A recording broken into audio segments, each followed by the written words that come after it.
Wish all the hashtags like since. Okay, saya nak mulakan buku ni. Yang mana yang baru masuk, saya buat satu challenge 3 jam membaca buku. Sekarang pukul 9.05 minit. 9.05 minit, 10.05 minit, 11.05 minit, 12.05 minit. 12.05 minit saya akan tamat. So kawan-kawan di luar sana bolehlah sambil-sambil tengok TV ke apa ke. Sambil tengok TV tu macam jenguk, Wanya ni ada lagi tak? Betul ke baca buku lagi? So along the way, saya mungkin akan sembang-sembang sikit, ulas-ulas sikit macam apa yang saya baca supaya tak bosan kan. Kan kalau saya baca je lama-lama saya tidur. So mungkin saya ada ngomel-ngomel sikit ke apa, macam tu. Dan saya juga macam biasa, logically kita taklah dengar baca buku saya lah. Kalau saya tak baca buku dan senyap. So saya akan pasang muzik untuk menemani saya membaca. Mungkin saya akan bergerak-gerak. Saya tak berada di sini je selama 3 jam. Mungkin saya bergerak-gerak. Bila saya bergerak, mungkin saya akan bawa lah kamera ni untuk menyaksikan, untuk ataupun mungkin sama ada close shot ataupun shot dari jauh. Tak kisah, asalkan yang penting nampak yang saya sedang membaca. Okey, nampaknya sekarang pukul 9.06 minit. 9.06 minit, kita tamat dah 12.06 minit. Cabaran membaca 3 jam tanpa henti. Right. Boleh sambil-sambil buat apa-apa yang patut. Buku pertama, Aku Cuma Punya Cerita.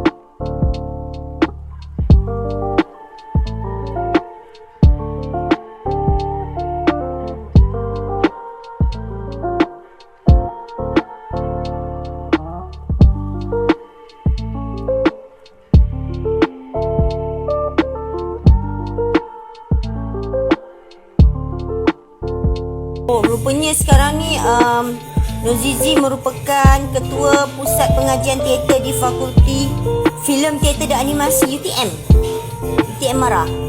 Happy reading. Okay Ina.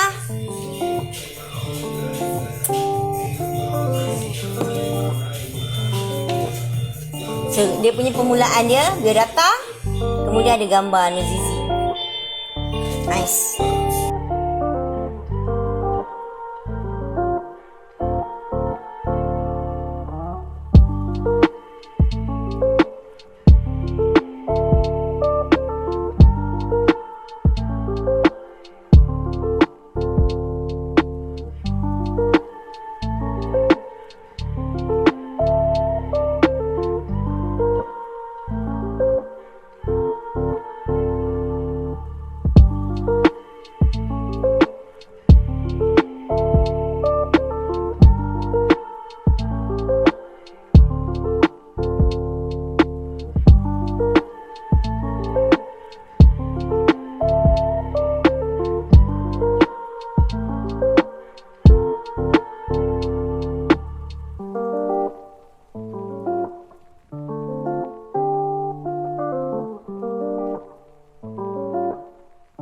Sekarang ni saya tengah nak share live ni dekat Facebook page Kasih Terbit dan juga Facebook page saya sendiri. So tu yang saya buka tab sekejap.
Saya Nozizi ni dia nak cerita, dia cerita macam dia punya skrip dia semasa pementasan 6 dan 7 Julai dekat Galeri Petronas 2019 dekat Galeri Petronas. Dia sebenarnya sebab dia pengarah teater, so dia dah lama mengarah. Tiba-tiba orang besar Galeri Petronas ni, siapa tadi nama Cik Amzah. Cik Amzah ni panggil dia, minta dia buat pementasan dekat Galeri Petronas. Dia tak berapa, mula dia tak nak sebab dia dah tak ada mood nak berlakon. Dia lebih kepada nak mengarah. Tapi lalas akhirnya dia setuju juga. So dah jadi macam dia semua buat pula. Walaupun dia nak mengarah, tapi dia lah pelakon, dia dah buat skrip. Dia kata ni first time dia buat skrip teater.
Sedap. Cerita dari jendela. Pertama kali aku melihat dia, aku memang benar-benar jatuh cinta. Jatuh cinta pandang pertama. Resah juga jatuh cinta begini, kerana lidah kelu membisu. Setiap tindakan serba tak kena, segalanya menjadi kaku. Kelu kaku, kaku kelu. Mata sentiasa mahu mengekori, memperhati, curi-curi memerhati. Bila mata hampir bertentang, ku larikan mata ke tempat lain. Bila mata dia dah ke tempat lain, ku lirikkan semula mataku ke dia.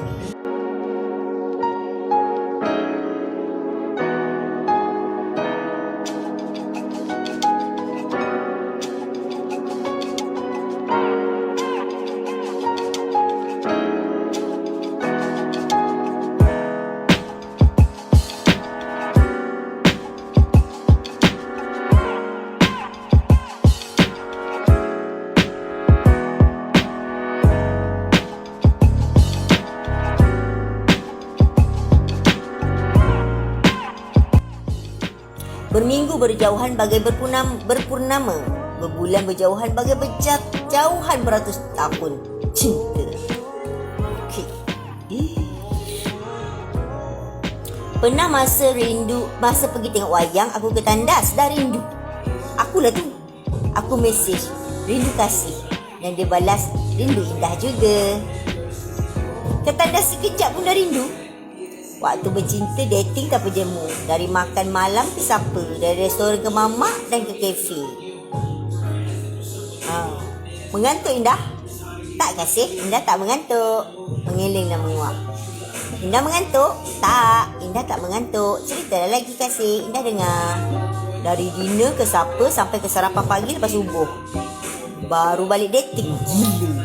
Mata sudah macam panda baru nak balik sebab asyik tak mengantuk. Punyalah suka angau dan nak bersembang dengan kasih.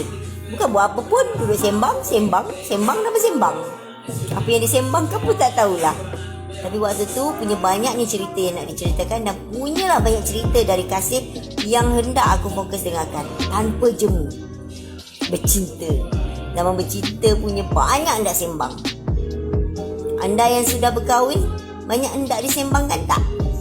Dulu masa bercinta banyak nak disembangkan tak? Kalau bercinta, kesesakan lalu lintas tu bagus. Wow, bestnya Jam. Sebab boleh sembang lama, boleh kongsi masa sama-sama, boleh pegang tangan lama-lama, boleh curi tenung lama-lama.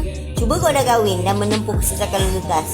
Apa ni? Jam jalan ni. Aduh, oi, on. Itu antara yang saya baca tadi, 2 buku surat daripada buku Aku Cuma Punya Cerita oleh Nuzizi Zulkifli.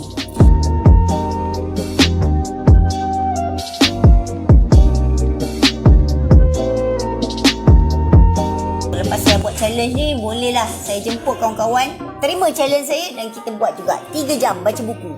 Tujuannya ialah untuk mempromosikan aktiviti membaca sempena PKP ni. Mai kita baca buku. Angau Cinta Suka. Jadi dipendekkan cerita, kami pun menjadi couple, bak kata budak-budak zaman sekarang ni. Lantas keindahan demi keindahan, hari demi hari, cinta kami mekar setahun dengan indahnya. Indah dan angaunya cinta merupakan perasaan yang tak boleh dibendung-bendung. Dilamun cinta, jatuh cinta dan dilamun cinta itu berbeza.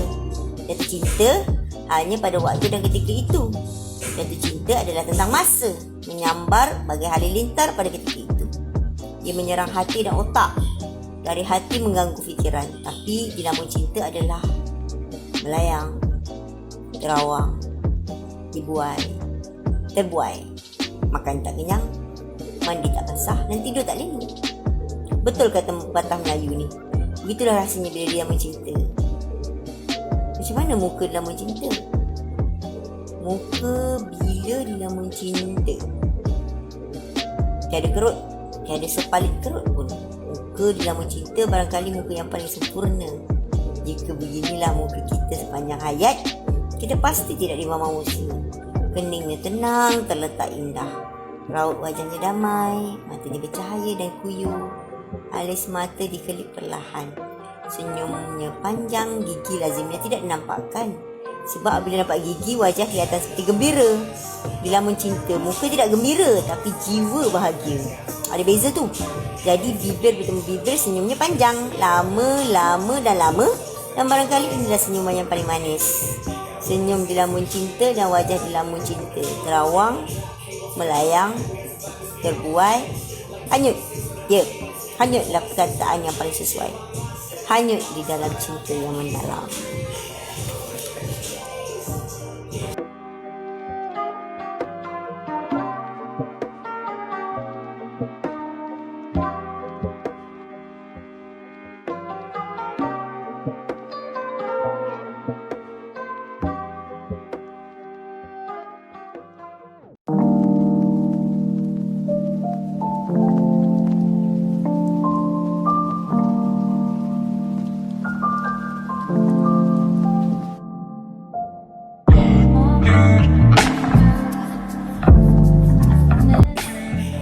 Kasih ni tak ada duit, nak makan pun tak ada duit, siap korek dia tabung. Jadi perempuan ni nama Indah. Indah ni ada kerja, ada kereta, ada degree. Jadi Indah ni yang banyak bagi dia duduk makan. Sampai Indah ni beli kereta bagi dia pakai. Tapi lama-lama satu hari tu Indah macam susah lah. Dia kata tak nampak masa depan. Berapa tahun dah bercinta kan. So Indah kata, kasih Indah, rasa baiklah kita berpisah. Bergenang mata kasih dan menjejurailah air mataku. Aku mahukan dia, aku cintakan dia, cuma aku tidak nampak masa depan kami. Kasih hormati keputusanku, lalu berpisahlah kami. 3 hari je. Siapa yang minta kembali, cuba teka. Akulah. Selepas 3 hari, persetakan segalanya. Marilah kita berkasih sayang. Kasih, aku sayang kau, aku cinta kau, kasih. Dan bermulalah kembali percintaan angau kami. Siang malam temu janji, cinta manis, 10 kilir lamu cinta. Terawang, melayang, cinta, suka. Kasih tak duit. Mana nak kahwin?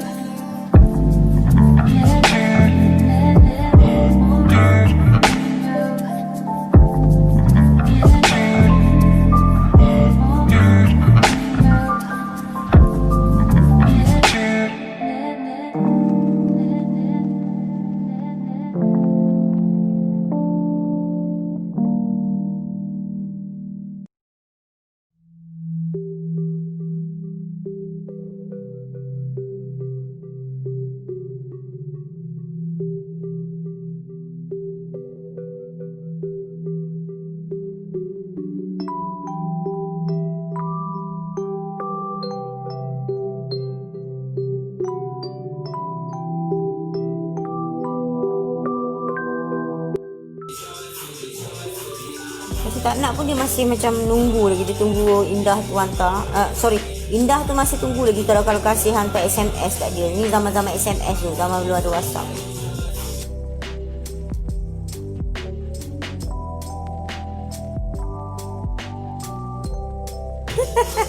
Indah tu dulu dia punya suka kat Kasih, dia kata. Dan percaya tak, kerana aku punya dah suka pada Kasih sejak aku jatuh cinta pada dia. Dan setiap kali mesej dia, aku salin. Zaman aku cuba meneka perasaan dia pada aku, sebab waktu itu belum ada jadi kekasihnya. Jadi kerana punya sayang pada mesej-mesej SMS dia ni, aku siap salin SMS tu dan tulis ke dalam sebuah buku. Sebab aku sayang nak delete mesej-mesej tu, aku salin. Aku ada buku SMS. Ada mesej dari zaman baru nak berkenalan, zaman cinta dan zaman mula ada konflik. Buku-buku SMS aku inilah bukti betapa banyaknya air mata yang aku curahkan di buku-buku itu sejak kami berpisah. Sekarang setiap malam aku buka buku SMS dan menangis. Dan dalam cuba menyebutkan diri dan enggan, aku asyik-asyik tengok telefon mengharap-harapkan SMS dari Kasih.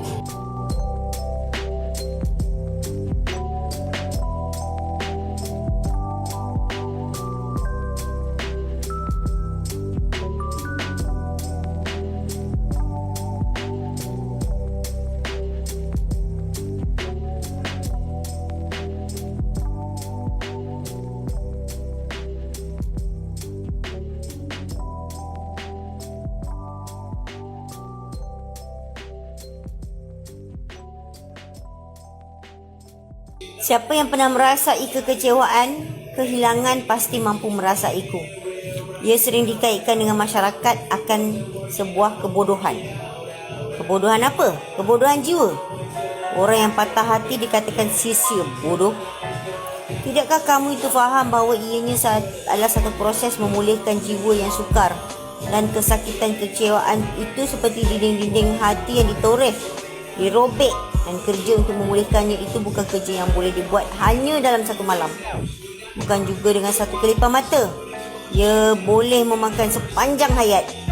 Jadi mengapa kalau kecewa bercinta itu diketahukan, dipelekehkan dan dipandang enteng? Ini jiwaku yang luka, jiwaku yang parah. Tahukah kalian bahawa jiwa itu yang membawa keseluruhan tubuh untuk masih berfungsi sebagai manusia?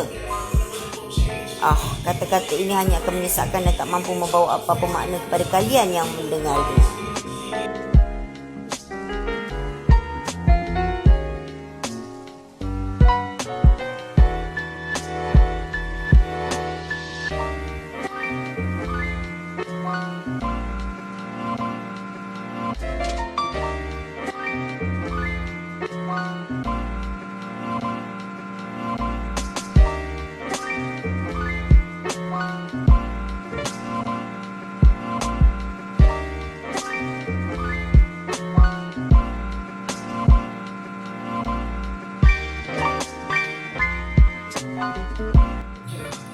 Aku seperti wanita yang sudah hilang segala rasa malu dan seperti tiada maruah, merayu pada Kasih untuk terima aku semula.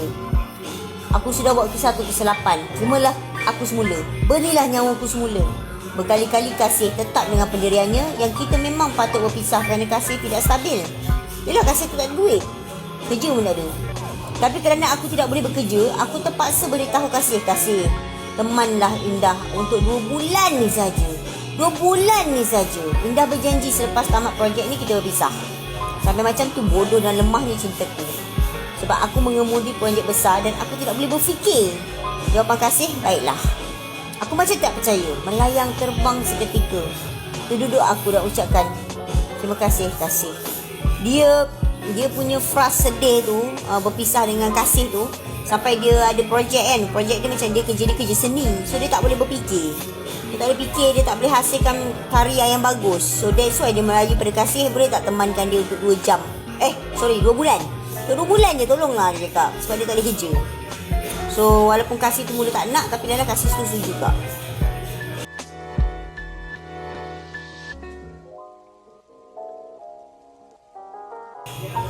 Nanti kita tengok apa endingnya.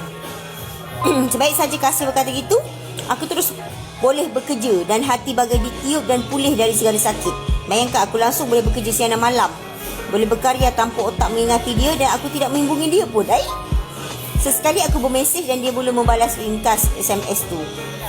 Itu saja. Peliknya, bukan kasih buat apa-apa pun atau beri kata semangat atau setiap hari menelefon aku atau berjumpa. Tak.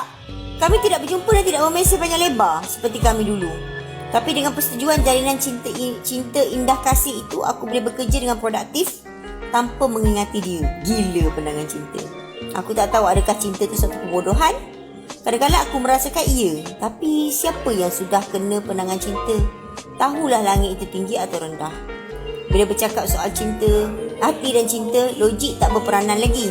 Hanya kekuatan hati yang bisa memulihkan hati yang parah. Tamat saja projek yang aku usahakan tu, telefon berdiri panjang. Aku menelefon Kasih untuk berkongsi kegembiraan dan suksesnya projek itu dan dia patut berbangga kerana dia sebahagian dari proses kejayaan itu. Aku ingin berkongsi kejayaan itu kepada dia dan ingin ucapkan terima kasih yang banyak kerana membantu aku menyiapkan projek itu. Tanpa Kasih, aku tahu aku tak mampu lakukannya. Aku telefon dan kebetulan malam itu juga adalah malam ulang tahun kelahiran aku. Dan aku ingin menghubunginya buat kesekian kali. Sudah lama kami tidak bercakap telefon. Telefon masih tidak berangkat. Aku telefon lagi dan dalam kemeriahan itu, aku melayani tetamu di majlis ulang tahun kelahiran aku. Dan kemudian menerima mesej SMS dari Kasih. Jangan hubungi aku lagi. Aduh, Kasih ni. Tak ada, Kasih memang tak nak kat dia lah.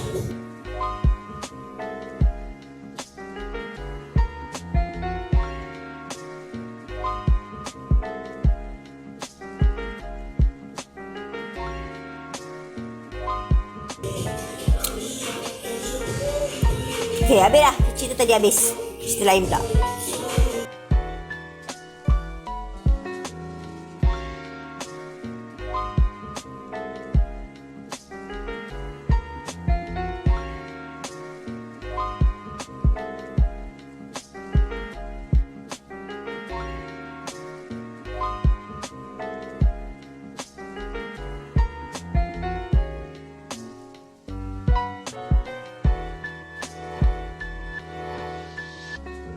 Wanita ini catatan Ozizi.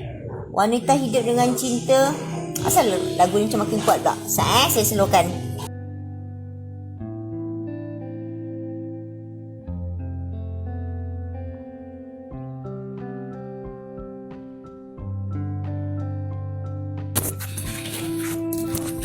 Okey, 3 jam membaca buku taklah bermakna yang buka je kan buku kan. So logik lah, kadang kita pergi tandas, sekarang mungkin kita buat air. Kita sambunglah balik baca buku. So itu challenge dia. Yang penting 3 jam.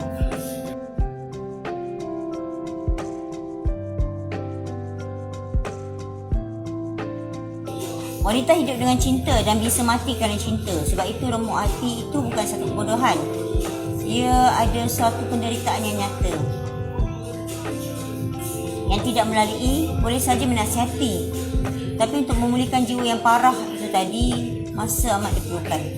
Cepat dan lambat bergantunglah kepada kekuatan seseorang itu untuk menyempurnakan semula hatinya. Patah hati bukan sahaja untuk wanita, malahan lelaki. Wanita yang telah berumah tangga dan gagal mempertahankan cintanya, mereka adalah unsung heroes. Wira yang tidak didendangkan. Hati yang luka parah dan wanita yang cuba bangkit dari kegagalan cinta dan bangkit untuk mempertahankan cinta terhadap anak-anaknya, meskipun cinta jiwanya gagal, itulah hero yang tidak didendangkan. Mereka dilihat lemah kerana gagal mempertahankan perkahwinannya. Tapi pada saya itulah hero. Saya tertarik untuk memperbincangkan tentang apa yang berlaku apabila kita merasai cinta. Cinta ini ada satu fasa. Semuanya menjadi bodoh dan buta. Dengan cinta, dunia boleh terbalik. Atau melihat dunia dengan terbalik pun boleh juga. Cinta, yang bijak menjadi bodoh, yang waras menjadi gila, yang tenang jadi kecam. Tapi mencintai itu bukan satu kebodohan. Dan melalui fasa patah hati, itu bukan juga kebodohan. Ianya sebuah kesakitan yang harus dipulihkan. Proses memulihkan inilah yang memerlukan masa dan teman untuk berbicara. Makanya cerita pertama saya tadi dimulakan dengan cerita saya sendiri. Namun saya berfikir sama ada mahu meledahkannya atau tidak. Tapi akhirnya saya bersedia kerana saya merasakan pengalaman diri saya itu cukup berharga untuk dikongsikan. Jangan jadi seperti saya. Bila saya bimbang tentang duit. Tapi akhirnya saya sedar bahawa tidak ada duit itu parah. Tapi yang lebih parah bila jiwa itu mati. Jiwa mati juga adalah satu fasa yang sukar. Bila jiwa tidak mampu melakukan apa-apa, jiwa kering, hati mati. Duit boleh dicari tapi jiwa. Dan yang lebih parah lagi, bila ada duit tapi jiwa pun mati. Duit dan cinta satu perdebatan yang masih tak jawapan. Duit penting atau cinta yang lebih penting? Cinta tidak membeli susu, cinta tidak membayar sewa rumah. Cinta atau duit? Duit atau cinta? Tapi pada saya, pengalaman lalu telah mengajar saya bahawa saya perlukan manusia itu. Manusia itu dan cintanya. Dan kerana itu, sebab saja suami saya muncul dalam hidup saya, melamar saya terima dia seadanya tanpa memikirkan soal duit. Saya menerima cinta dan tuan punya badan tanpa memikirkan berapakah gerabak duit di belakang. Saya hanya mahu membina kehidupan bersamanya. Saya takut saya kehilangan lagi seorang manusia kerana saya memikirkan soal duit. Alhamdulillah, keputusan yang dibuat sangat tepat. Pesan dari pengalaman cerita kasih yang saya pelajari, duit akan menjejak kemudian jika kita ikhlas membina cinta dan kehidupan. Terima kasih cerita, terima kasih pengalaman. Kisah indah dengan kasih tadi tu yang dia tulis tu sebenarnya adalah kisah sebenar Zizi. Pengalaman cinta dia dulu. Sebab kasih tu tak ada duit, tak ada kerja, tak stabil. Even duit makan pun sampai indah ke bagi duit.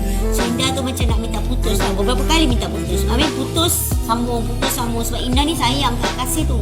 Tapi masalahnya sebab tak stabil, tak ada duit, nak kahwin pun tak boleh kan. So dah lalas Indah memang minta putus lah. Tapi itulah yang 2 bulan tadi tu dia on sekejap, lepas tu kasih tetap tinggalkan dia juga. So rupanya itu adalah kisah sebenarnya.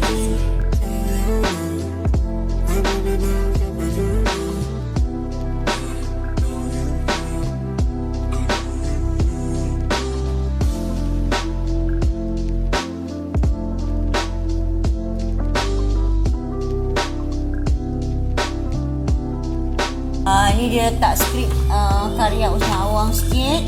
Lepas tu ada quote sikit, puisi sikit. Ni buku cerita seterusnya, cerita dari ruang tamu. Ini kisah lain pula. Sebaik saja ibu dan abah tahu tentang percintaan aku dengan Senja, ibu dan abah tidak benarkan aku pergi kerja. Kena kurung. Tidak boleh pergi kerja lebih kurang seminggu. Aku bekerja sebagai pejabat sebagai kerani dan Senja sebagai pegawai di situ. Senja kata bila dia rindu, dia selalu memandu dengan sahabat lalu depan rumah aku. Tengok bumbu rumah pun jadilah. Satu hari dia suruh kawan-kawan perempuan sepejabat pergi melawat aku di rumah. Pastilah ibu dan abah izinkan kawan-kawan pejabat. Yang paling penting perempuan yang datang. Geng yang sepejabat ni datang bersebab Mawar. Senja suruh kami datang. Dia ada bagi surat. Surat? Senja bagi surat. Saya buka surat. Kita lari ke Thailand nak. Aku terus tidak boleh tidur malam. Malam-malam aku fikirkan. Akhirnya aku buat keputusan untuk berkahwin dengan Senja. Aku ambil beg, aku isi baju kurung lace warna ungu dengan selendang untuk angkat nikah di Thailand. Baju kurung lace ni dihadiahkan oleh Senja dan bila abah tahu kainnya itu darinya, abah langkah kain lace tu. Takut kalau Senja buat apa-apa dan hantar buat guna-guna pada aku. Aku kecil hati dengan tindakan abah. Senja dan aku hanya bercinta. Kami nak kahwin dengan aku nak kahwin dengan Senja dan aku nak lari. Sebenarnya Senja tidak sangka aku akan lari dan betul-betul nak berkahwin dengan dia di Siam. Silaplah percaturan di Senja. Malam itu aku nekat. Aku bulatkan hati untuk lari rumah. Malam aku nak lari di rumah tu. Ibu pula tidak tidur-tidur lagi. Hari sudah lewat malam. Abah tidak ada malam tu. Dia kerja shift malam dan balik esok pagi. Aku intai ibu dari pintu bilikku. Ibu masih lagi kuluk hilir dalam rumah tu. Buat itu, buat ini, ke sana, ke sini. Lewat jugalah ibu masuk ke dalam bilik tidurnya. Sudah lepas tengah malam, sebaik saja aku dengar macam sunyi saja, aku cepat-cepat berlari keluar ke ruang tamu sambil memegang kasut di tangan dengan menggalas beg. Perlahan-lahan jalan ke arah pintu. Perlahan-lahan aku buka dengan segala teknik supaya bunyinya tidak kelihatan. Sambil mata memerhati dan telinga mendengar bunyi dalam bilik ibu. Bergegas tutup semula pintu perlahan dengan rapat dan terus berlari. Dah jauh sikit dari rumah barulah aku pakai kasut. Untuk ke jalan besar aku kena naik bukit, turun bukit baru sampai ke jalan besar. Ada satu pokok berantu atas bukit tu. Dan waktu itu walaupun takut aku terpaksa jadi berani. Aku rasa pada malam waktu itu jalan yang paling laju yang pernah aku buat. Jantung yang paling tercungap yang pernah aku lalui. Sebaik saja nak melalui pokok itu aku membaca bismillah, bismillah, bismillah dan jalan. Waktu itu pukul 1 pagi. Aku cepat-cepat turun bukit dan kelihatan lampu jalan di hadapan jalan besar. Lega hatiku. Senja memang tak tahu aku lari. Zaman itu tiada telefon bimbit. Telefon rumah pun tak lagi. Cerita ni 50 tahun yang lalu. Aku kemudian ni menunggu teksi. Dapat teksi orang Melayu. Aku pergi ke rumah Senja. Senja tinggal serumah dengan sahabat. Bunyi ketuk pintu. Siapa? Bunyi lagi ketuk pintu. Siapa? Mawar lah. Tangan mata Mawar dan Senja dan berpelukan. Kenapa pegang pedang? Senja tersenyum dan sekali lagi dia meluk aku. Tanda tidak percaya aku di depan mata. Rupanya Senja dah siap sedia memegang pedang panjang sambil membuka pintu. Kerana sejak aku dikurung oleh ibu dan abah, Senja takut kalau abah menghantar samseng kaki pukul untuk mencederakan Senja. Aku tersenyum dan sekali lagi memeluk. Malam itu juga kami bertolak ke Kedah. Sahabat uruskan segalanya. Maka bertigalah kami menuju ke Kedah. Dan kemudian mula memasuki sempadan Thailand. Sampai sana siang dan sebaik saja masuk ke Thailand, semuanya telah diuruskan. Aku ikut saja. Sebelum nikah, aku sempatlah menukar baju aku dan selendang yang aku bawa. Nikah dan pejabat. Orang Thailand tu boleh cakap bahasa Melayu. Ada saksi semuanya. Rentan tangan sini sana dan aku dengar, aku terima nikahnya. Itu saja yang aku dengar dan yang lain aku sudah melayang. Seronoklah hatiku dapat berkahwin dengan kekasih hati. Malam itu kami tidur di hotel. Dan selepas balik ke Malaysia, aku tidur di bilik bujang rumah Senja dan sahabat. Pada suatu pagi selepas beberapa hari balik ke Malaysia, kami terdengar bunyi enjin kereta di luar rumah.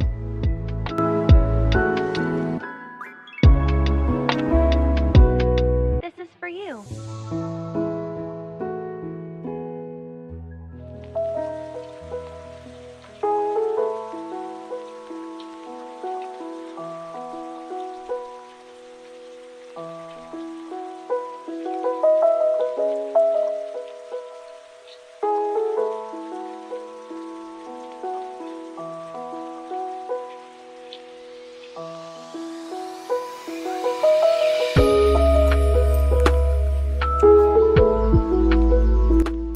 Itu Mak Anjang lah yang menguruskan segalanya untuk diri aku. Keluarga Senja datang masuk dinam. Kami menikah dan kembali kahwin di kedua belah pihak. Meriah. Pertama kali jumpa abah, abah tidak mahu bercakap. Tunggu lagi lah. Aku tahu mereka kecewa. Tapi akhirnya mereka tunggu juga sejak kami mendapat cahaya mata. Dan itulah cucu sulung ibu dan abah. Kisah kami seolah ditutup dan tidak diungkit-ungkit lagi. Setelah 15 tahun berkahwin, ada orang beritahu aku pernah tersempat dengan Senja bersama perempuan lain. Lah, pula Senja dia ada perempuan lain dah. Lepas 15 tahun kahwin. Ya Mawar, siapa pegang tangan? Takkanlah mata aku nak menipu. Mula aku tak percaya. Ada kawan yang lain beritahu benda yang sama. Jumpa Senja dengan perempuan Mawar berpegangan tangan. Akhirnya aku jadi curiga dan mula bertanya Senja. Macam mana aku nak percaya bila aku dan Senja selalu keluar bersama dan diusik oleh kawan-kawan sebagai pasangan yang serasi, Romeo dan Juliet. Ternyata Senja bukan Romeo Shakespeare, tapi Romeo Melayu. Memang Romeo. Senja ada buah hati dan 3 tahun bercinta. Kecewa, hancur. Sebab aku sanggup tinggalkan ibu dan abah aku untuk bersama dengan Senja. Dan Senja sanggup buat macam ni padaku. Menggamak sungguh Senja ada perempuan lain. Aku tidak boleh terima. Aku bertengkar teruk dengan Senja dalam kereta. Segala kata maki kesat aku keluarkan. Kerana hanya itu sahaja yang aku mampu untuk membayar segala kesakitan hati. Aku tidak boleh sepak terajang dia sebab aku perempuan. Paling kuat aku menjerit, meroyan, maki dan menangis. Itu saja yang mampu aku buat. Yang buat aku paling marah, barangkali perkataan marah itu juga tidak sesuai dan tidak mampu mengungkapkan rasa di hatiku ini. Senja telah meniduri kekasih hatinya ini, luluh hatiku. Macam mana aku nak lalui semua ni? Bila dapat tahu Senja telah tidur dengan perempuan lain, aku jadi tawar hati. Bila nak tidur, fikir aku teringatkan dia telah bersama dengan perempuan itu. Aku tidak boleh. Aku tidak mampu.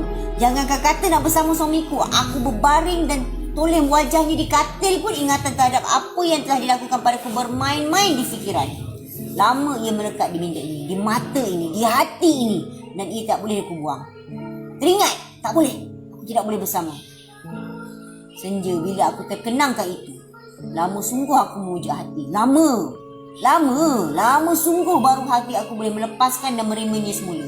Kupujuk dan kupujuk hati. Teruk lah Senja ni. Ada fan perempuan lain je tidur je. Masih bercinta kau main? Di awal masa aku dapat tahu Senja ada buah hati. Aku pernah telan pil kurus sebab aku tak boleh redha. Aku makan pil kurus badan hampir 40 biji kata doktor. Bukan niat nak bunuh diri, tapi aku macam tak sedar. Barangkali terlampau marah atau terlalu banyak perkara bermain di fikiran. Aku telan buat kurus tu. Kalau kurus okey juga kan?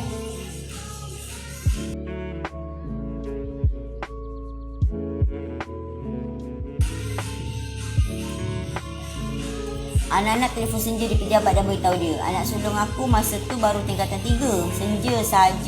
Senja sampai saja ke rumah. Tepat pada waktu itu aku pengsan dan terpaksa membawa aku ke klinik.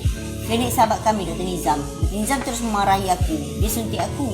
Lalu aku pun terus muntah-muntah sehingga habis semua ubat-ubat itu keluar dari perutku. Senja bawa balik Mawar, jaga dia dan jangan biarkan Mawar tinggal seorang. Waktu itu aku lihat Senja menangis. Barangkali takut akan kehilangan aku. Tapi itu semua aku tak percaya. Aku anggap mata aku yang salah lihat masa di klinik itu. Aku pernah juga dari rumah merata Senja cari dengan sahabat. Aku tak boleh terima. Masih tidak boleh menerima kenyataan. Ianya begitu sukar, sakitnya di dada ini. Aku pernah cuba meminang kasih Senja bila aku mulai rega dan cuba berfikiran waras. Kenapa aku harus paksa Senja untuk menyayangi aku sedangkan dia mencintai orang lain? Aku izinkan dia kahwin lain dan aku pergi meminang buah hatinya. Woi, dari Kuala Lumpur kami pergi meminang di sempadan Negeri Sembilan dan Melaka. Dalam kereta aku duduk sebelah sahabat di kerusi depan dan di belakang pula aku izinkan Senja duduk bersama kekasihnya. Woi, apa ni? Siap pergi minang pula. Sahabat toleh dan tak cakap padaku, mana ada isteri yang buat macam ni? Nak buat macam mana sahabat? Kalau tidak izinkan pun mereka hendak juga bersatukan. Menggeleng kepada sahabat. Kamu ini suami orang juga yang kamu nak kacau. Walhal ada lelaki bujang yang mahukan kamu. Laki orang juga yang kamu cari. Ayah kekasih Senja bercakap. Puan Mawar terima kami ayah. Kekasih Senja bercakap dan ayahnya menampar kekasih Senja. Kamu tahu ke hati perempuan? Dia kata dia boleh terima. Tapi kamu tahu ke isi hatinya? Kamu benar-benar malukan ayah. Puan Mawar, bagaimana sekalipun Puan Mawar boleh terima dan mahu meminang anak saya untuk suami Puan, saya minta maaf. Saya dan keluarga tidak boleh menerimanya sama sekali. Baliklah kami, maka tidak jadilah perkahwinan itu pada muka. Walau bagaimanapun Senja masih meneruskan cintanya. Bila aku mulai reda, Senja pula kemudiannya memutuskan hubungan dengan kasihnya. Maka putuslah hubungan mereka. Entahlah, malah aku nak fikir. Tengoklah. Apa ni? Cinta tak pakai. Cinta beria. Lepas tu fair orang lain. Anda tak akan percaya dengan apa yang saya akan ceritakan ni. Selang beberapa tahun Senja ada lagi buah hati baru.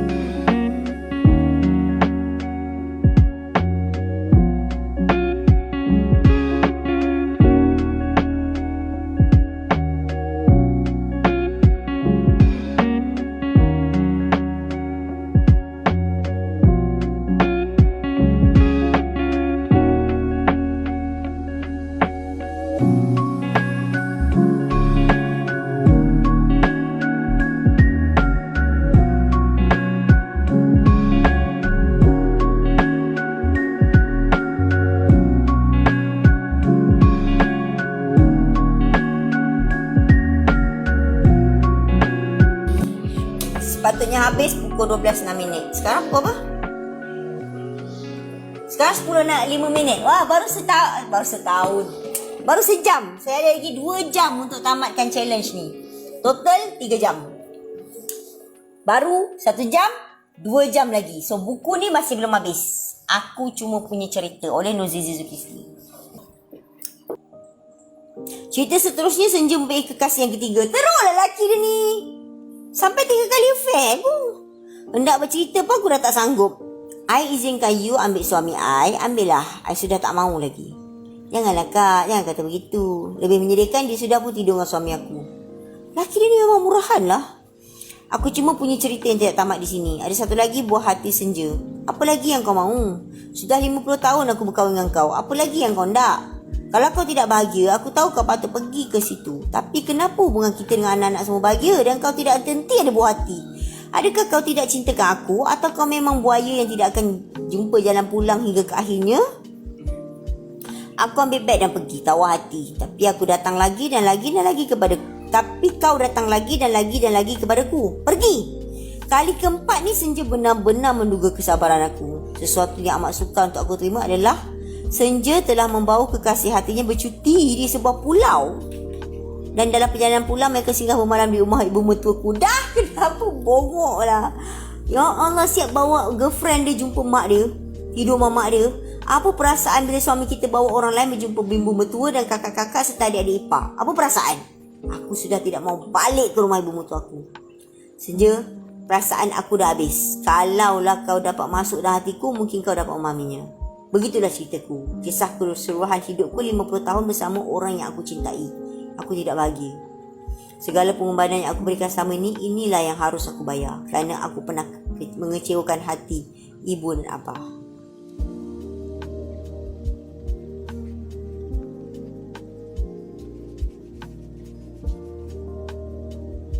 Kemudian dia letak sajak-sajak puisi-puisi oleh Usman Awang. Kalau apa tu ada quote sajak yang dia tulis, sajak yang Nuzizi sendiri tulis, kemudian puisi oleh Usman Awang, quote daripada Khalil Gibran, quote dari Khalil Gibran juga.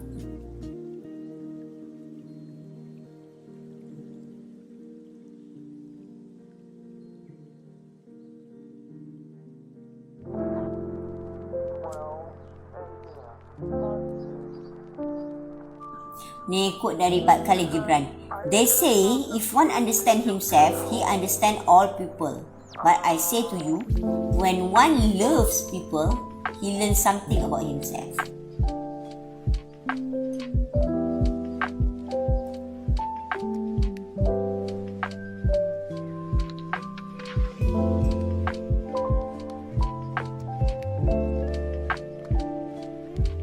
Ni ada satu Nuzizi tulis. Ini dipaparkan di air putih. Nuzizi di meja makeup. Ini sebab ni macam daripada dia punya skrip creator dia kan. Cinta dan hati bersahabat baik, berpisah tiada. Untuk persembahan kali ini saya memikir apakah yang saya perlu persembahkan kepada anda. Saya tertarik untuk mengutarakan perihal cinta, perihal hati. Kisah yang zaman berzaman, klise, ulangan. Tapi itulah hakikatnya. Manusia bercinta, manusia mencari cinta, manusia kehilangan cinta, manusia dan cinta. Cinta tak kenal jemu, cinta tak kenal masa, cinta tak kenal usia. Betapa kau berhati-hati, cinta akan datang. Betapa kau menghalang, cinta tetap akan datang. Betapa kau membenci, cinta tetap akan datang dan pergi kerana sifatnya itu cinta. Cuma ada satu cinta, jika ia tidak pergi, cinta abadi.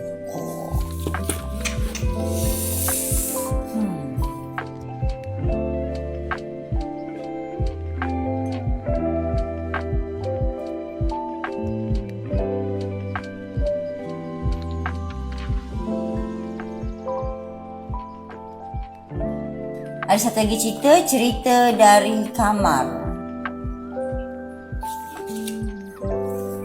Kedengaran bunyi suara Yasin. Kedengaran bunyi ni cerita dari kamar. Kedengaran bunyi surah Yasin. Tabah duduk di situ sambil didatangi tetamu-tetamu yang mengucapkan takziah di atas kematian suaminya. Oh, ni sedih. Suami dia meninggal. Aku tak boleh masuk ke kamar itu. Bilik tidur aku dan suamiku. Sudah 3 malam abang tidur di syurga. Aku tak mampu, jangankan bernafas di situ. Menjenguk kaki ke bilik itu juga terlalu sukar. Aku tak mampu masuk ke bilik itu, tapi aku mahu tidur di situ.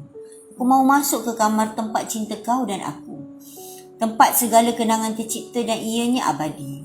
Tiada tempat yang paling damai selain kamar tidurmu. Beradunya aku dan suami di situ. Tempat tersembunyi segala rahsia antara dua manusia yang saling mencintai. Tapi kamar ini membunuh aku.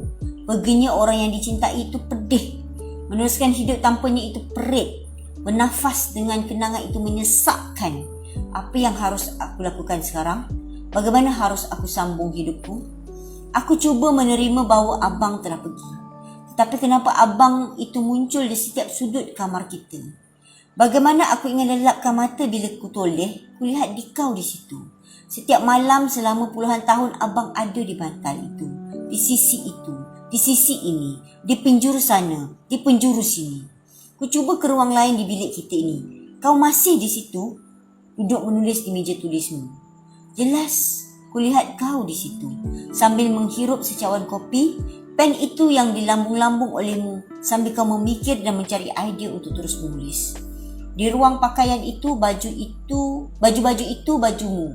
Kacamata itu kacamatamu. Jam tangan itu milikmu. Minyak wangi itu milik kamu. Kenapa kamu di situ? Keluar abang, keluar. Haruskah aku buang semua itu? Haruskah?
Lepas tu ada satu puisi pendek. Permaisuriku, aku mahu kau tahu, aku berada di dua tempat. Satu di syurga dan satu di hati. Okey, dalam masa 1 jam lebih sikit. 1 jam 1 jam 11 minit saya menamatkan buku ni. Aku cuma punya cerita oleh Nur Zulkifli. Saya dapat free ni bookmark. Siap ada tantangan. Saya suka. Terima kasih Puan Nuzizi kerana bagi saya buku, bukanlah bagi, menghasilkan buku yang bagus ni, seperti monolog yang, tapi ada 3 cerita yang sangat bagus, 3 cerita yang berbeza. Saya dah berjaya menamatkannya dalam 1 jam 11 minit sambil membacakan kepada kawan-kawan. Okey.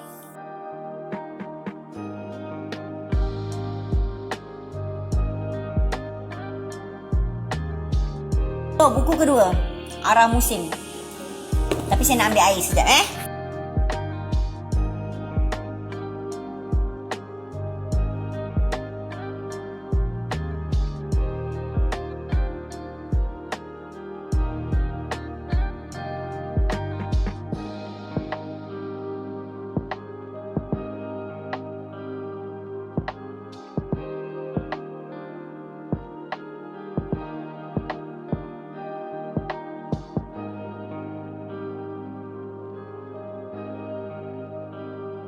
Okey, buku kedua, Arah Musim. Saya nak baca buku Arah Musim, buku kedua.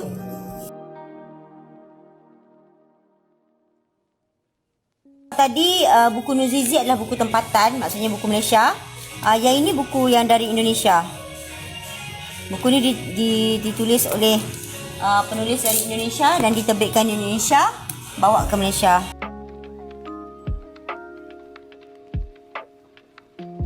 Okey, buku Arah Musim.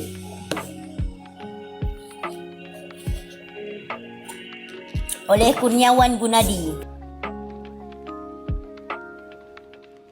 Sekarang dah cetakan ketiga. Cetakan pertama Oktober 2019. Disember 2019 dah cetakan kedua. Februari 2020 cetakan ketiga.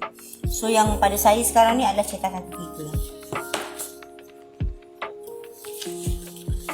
Buku ni direkomend oleh kawan saya, sahabat saya Saadah. Saya tengok dan saya suka. Macam ni konsep dia.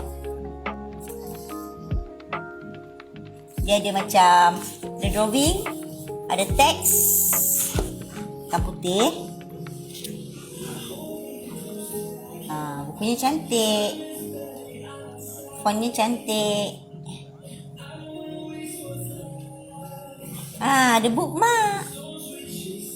Nice. Alright. Saya cuba baca Kalau mana yang menarik, saya bacakan.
Menyesalinya.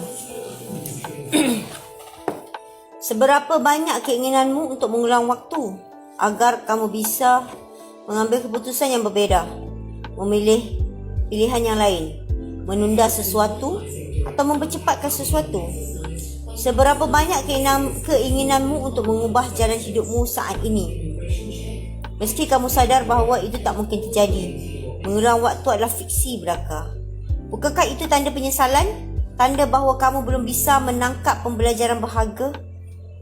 Tanda bahawa ternyata kamu mengulang-ulang kesalahan serupa sehingga kamu ingin mengubah banyak keputusan dan pilihan yang pernah kamu ambil pada masa lalu.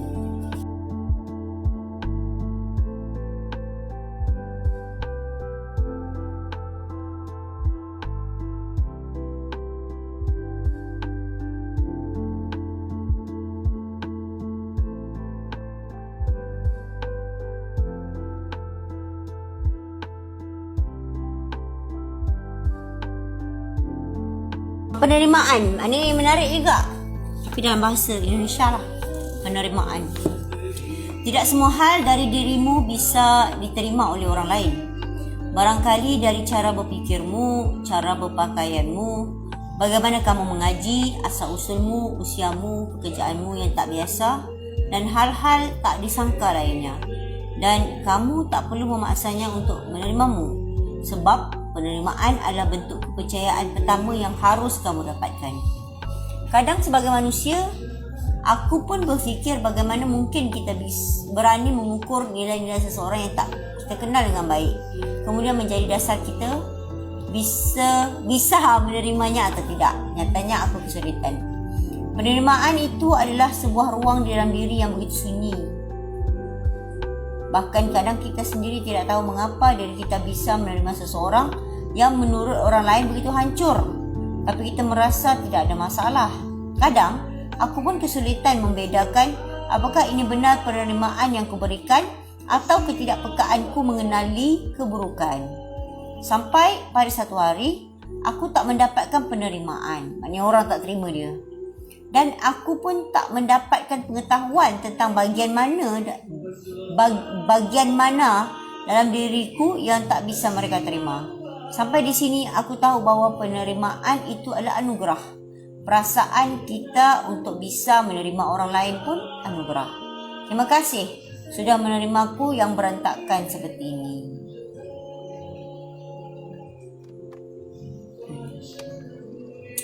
Pasal penerimaan, macam mana orang boleh terima diri kita, boleh terima karakter kita, macam tu.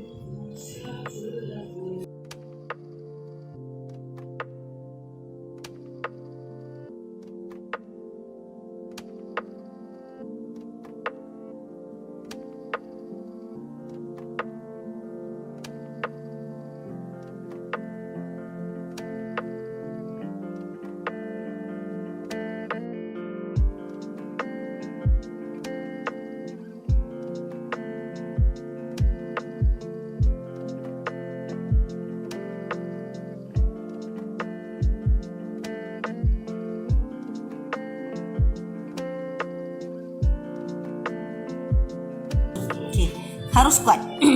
Kamu harus kuat sebab perjalanan ke depan butuh kekuatanmu untuk bisa menahan diri, mengendalikan diri. Bukan kerana kamu harus bertarung secara fizik dengan orang lain, melainkan kerana kamu harus melawan egomu, ambisimu dan dirimu sendiri. Memang, dalam kehidupan, kamu akan menghadapi manusia, menghadapi tekanan hidup dari lingkungan. Namun, semua itu tidak ada apa-apanya jika kamu tidak bisa mengalahkan pikiranmu sendiri. Pikiran yang liar menyerap semua caci maki, menyerap semua bentuk iri dengki, menyerap ketakutan dan kekhawatiran. Semua hal yang kamu takutkan itu hidup dalam pikiranmu. Takut rahasiamu terbongkar, takut masa lalumu terkuak, takut pada penolakan, takut pada pertentangan, khawatir pada masa depan, khawatir pada kemiskinan dan semua hal yang memenuhi pikiranmu. Itulah mengapa kamu harus kuat untuk melawan pikiranmu sendiri. Tidak ada yang bilang itu adalah hal yang mudah. Tapi juga belum ada yang mengatakan bahawa itu tidak mungkin. Kalau kamu bisa membuat banyak kemungkinan dalam pikiranmu, kenapa kamu tidak mewujudkan salah satu kemungkinan itu? Ya, nak kata sebenarnya masalah kita ni ialah kita berfikir dan kita risau terlalu banyak. Kita risau banyak, kita fikir banyak, kita bayangkan macam ni, kita berangan-angan tinggi sangat ataupun berangan-angan terlalu rendah. So sebenarnya apa yang ada dalam fikiran kita tu sebenarnya masalah kita. Itu dia nak cakap. Saat menunggu. Beberapa di antara kita beberapa di antara kita ada yang kemudian memutuskan untuk berdiam dan menunggu.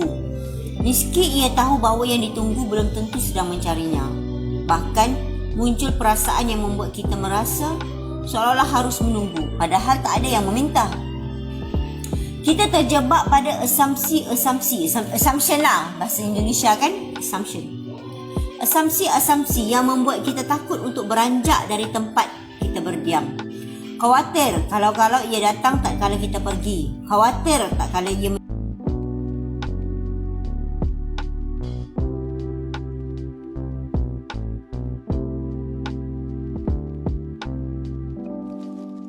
Farewell, sweet cookie cats.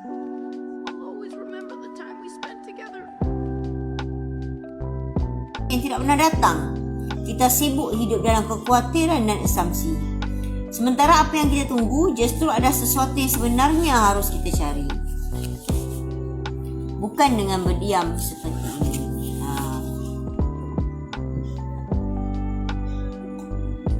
Ini nak kata kita ni tunggu tak ke mana-mana pun. Orang lain dah move forward, kita masih lagi menunggu. Kita konon-kononnya macam ni kalau orang tu datang cari kita balik, tapi kita tak ada. Jadi kita tunggu je lah macam tu. Sedangkan kita pun tak pasti ada ke orang yang nak mencari kita. Macam tu tau dia nak cakap.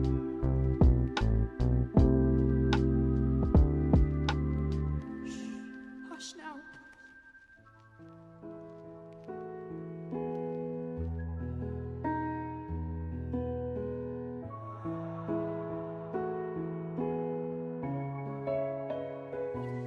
This is for you.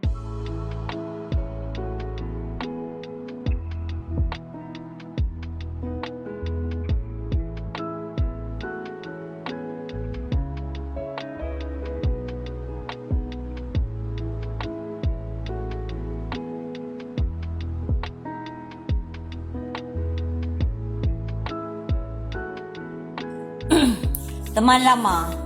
Tajuknya teman lama.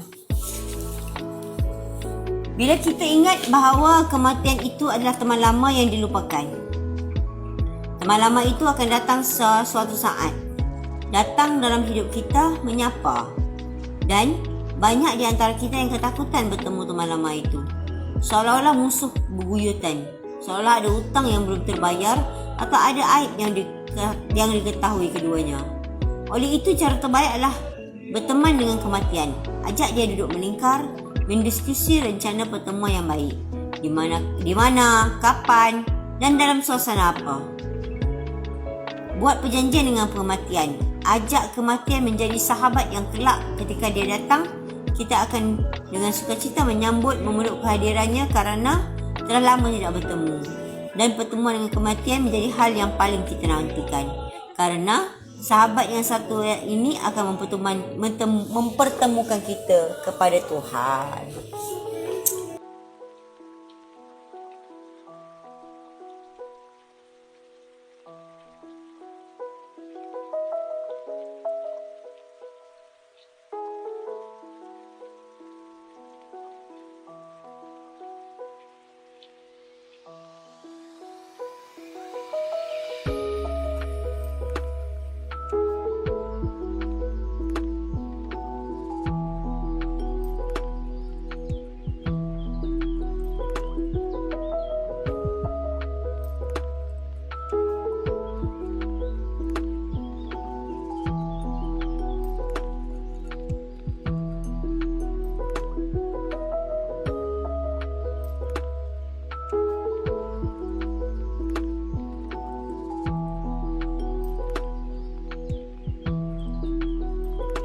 Okey.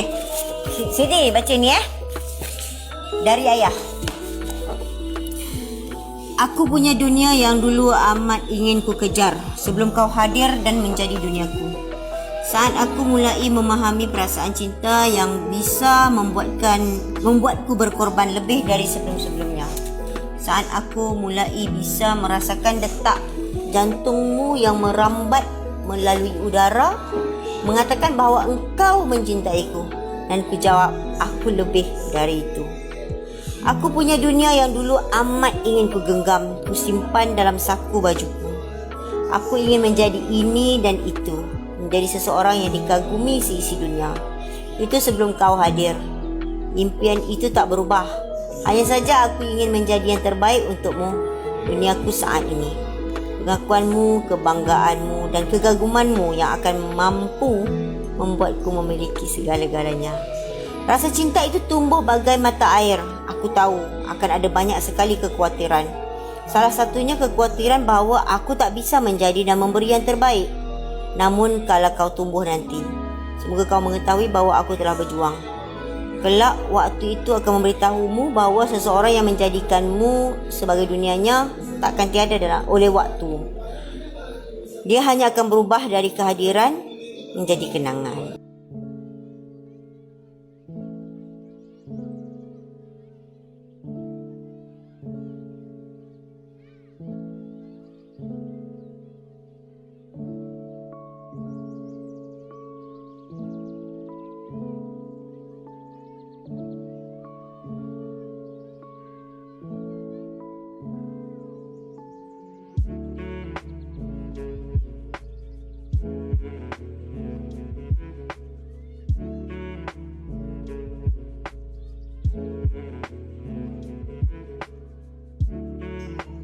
Semua terasa benar. Pendek saja. Kemampuanku untuk berfikir logis serasa terkikis oleh perasaanku sendiri. Perasaan-perasaan yang seolah membenarkan kejadian-kejadian biasa sebagai petanda bahawa muara perasaan ini pasti sesuai dengan harapan. Padahal kejadian biasa saja.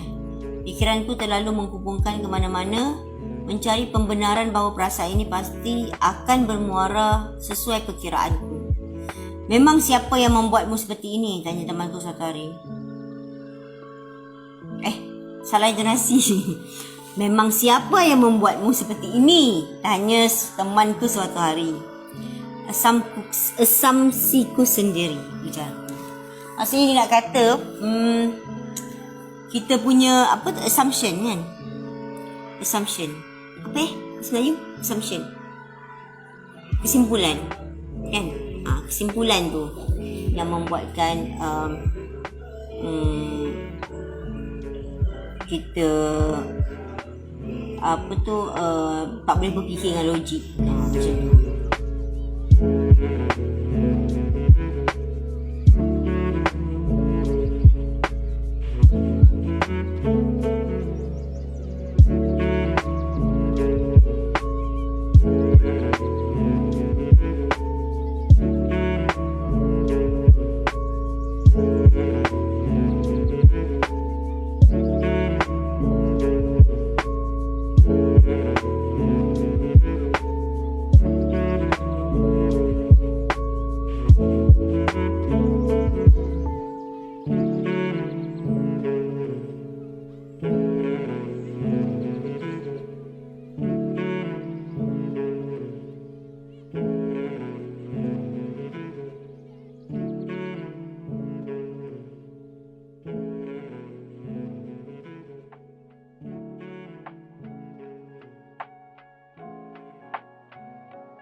Malam ni saya minum air banyak. Tadi dah minum Nescafe. Kemudian saya minum Barbican perasa apple sementara membaca. So nampaknya besok saya kena jogging untuk membakar kalori yang telah saya makan. Saya telah ambil malam.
Kurasa hal-hal yang sering kali kita tunggu adalah hal-hal yang belum pasti datangnya. Sementara hal-hal yang pasti kita berusaha untuk tidak mengingat-ingatnya, semisal berjalannya waktu, wajah yang akan menua, perpisahan dan kematian. Pada saat kita tidak lagi terpaku pada hal-hal yang tidak memberi kepastian, sebenarnya mudah bagi kita untuk membuat keputusan-keputusan yang sering kali kita sandarkan pada hal-hal yang tak pasti. Kita bisa segera berganjak dari keadaan-keadaan yang buat kita berasa tak punya kendali sama sekali. Padahal sangat bisa bagi kita untuk beranjak. Hanya butuh keberanian untuk meninggalkan hal-hal yang menggantung, tak jelas. Keberanian kita untuk memutuskan segala rantai ketidakjelasan dalam hidup ini adalah sebuah penjelasan yang sederhana bagi siapa pun yang ingin lepas dari keresahan, kekhawatiran dan ketakutan. Itu bukanlah lahir dari asumsi dari ketidakpastian. Maknanya benda-benda yang tak pasti ni macam terapi saya cakap lah. Dia kata saya ni stress dengan uncertainty. Uncertainty ni benda yang tak pasti, benda yang belum berlaku lagi, tapi kita dah memikirkannya dan kita dah stress. So bab ni pun mengatakan macam tu juga. Kita ni seringkali menunggu-nunggu ataupun memikirkan tentang benda yang tak pasti. Sedangkan ada benda-benda yang pasti yang sedang berlaku ataupun yang confirm akan datang, yang tu kita macam tak nak ingat. Gitu.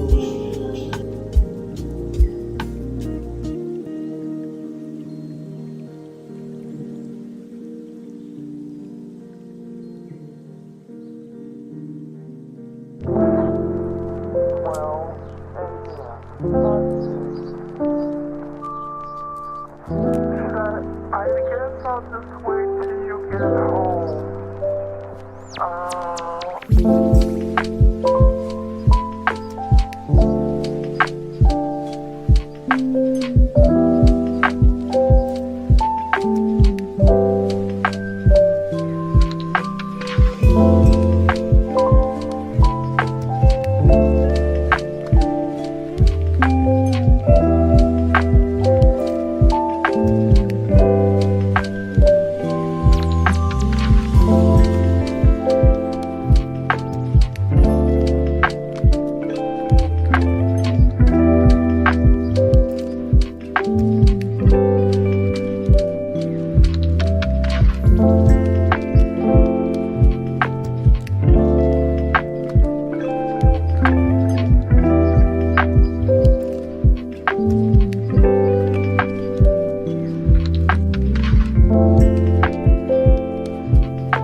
Okey, yang ni menarik. Jangan terlambat. Ada yang telah siap saat kamu sedang bersiap. Ada yang telah berjuang saat kamu sedang berniat. Ada yang telah maju saat kamu sedang ragu. Ada yang telah mengutarakan saat kamu sedang mendoakan. Jangan terlambat. Betapa banyak waktu yang terbuang akhirnya jika kita terlambat untuk sesuatu. Kereta yang seharusnya kita naiki telah pergi. Kita harus membuang waktu untuk menunggu kereta berikutnya. Pesawat yang harusnya kita naiki telah lepas landas. Kita harus keluar wang lagi dan membuang waktu lagi untuk menunggu pesawat berikutnya. Betapa besar hal yang dikorbankan saat kita terlambat. Masa depan kita bisa berubah seketika hanya kerana kita terlambat. Terlambat mengutarakan niat hingga ternyata ada yang lebih dulu datang hingga kamu kehilangan segalanya. Begitu banyak hal di dunia ini memiliki batasan waktu. Kita tidak punya kuasa untuk mengendalikan batas itu sesuka hati. Sesekali terlewat, sudah hilang begitu saja. Berapa kali kita sudah terlewat mengambil kesempatan? Berapa banyak kita dah terlewat untuk ambil peluang yang datang. Sebab orang lain dah grab, kita masih fikir lagi.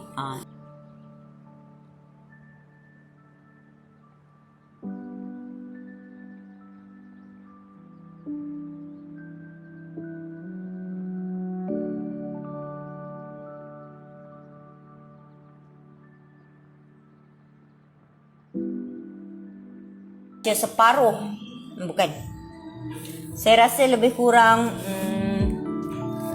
40%, ya kan? Sebab dia kurang daripada 50%. Saya rasa saya dah baca 40% buku ni. Saya rasa saya nak tukar buku untuk sebab dah tengah malam kan, nanti boring baca benda yang sama.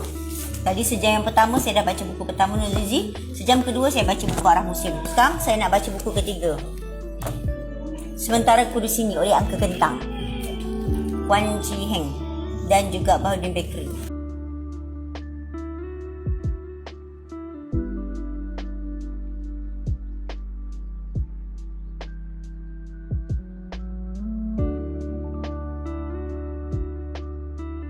Okey, ini bukunya. Saya semacam saya publish kan ya. So nama penerbitnya Sabil Event. Atau saya publish kan?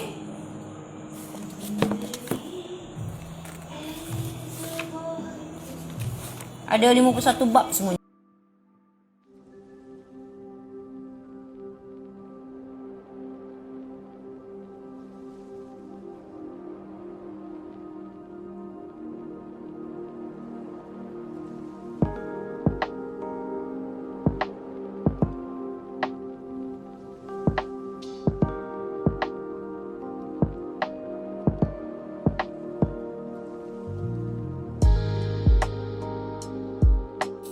Okey, saya bacakan bab pertama.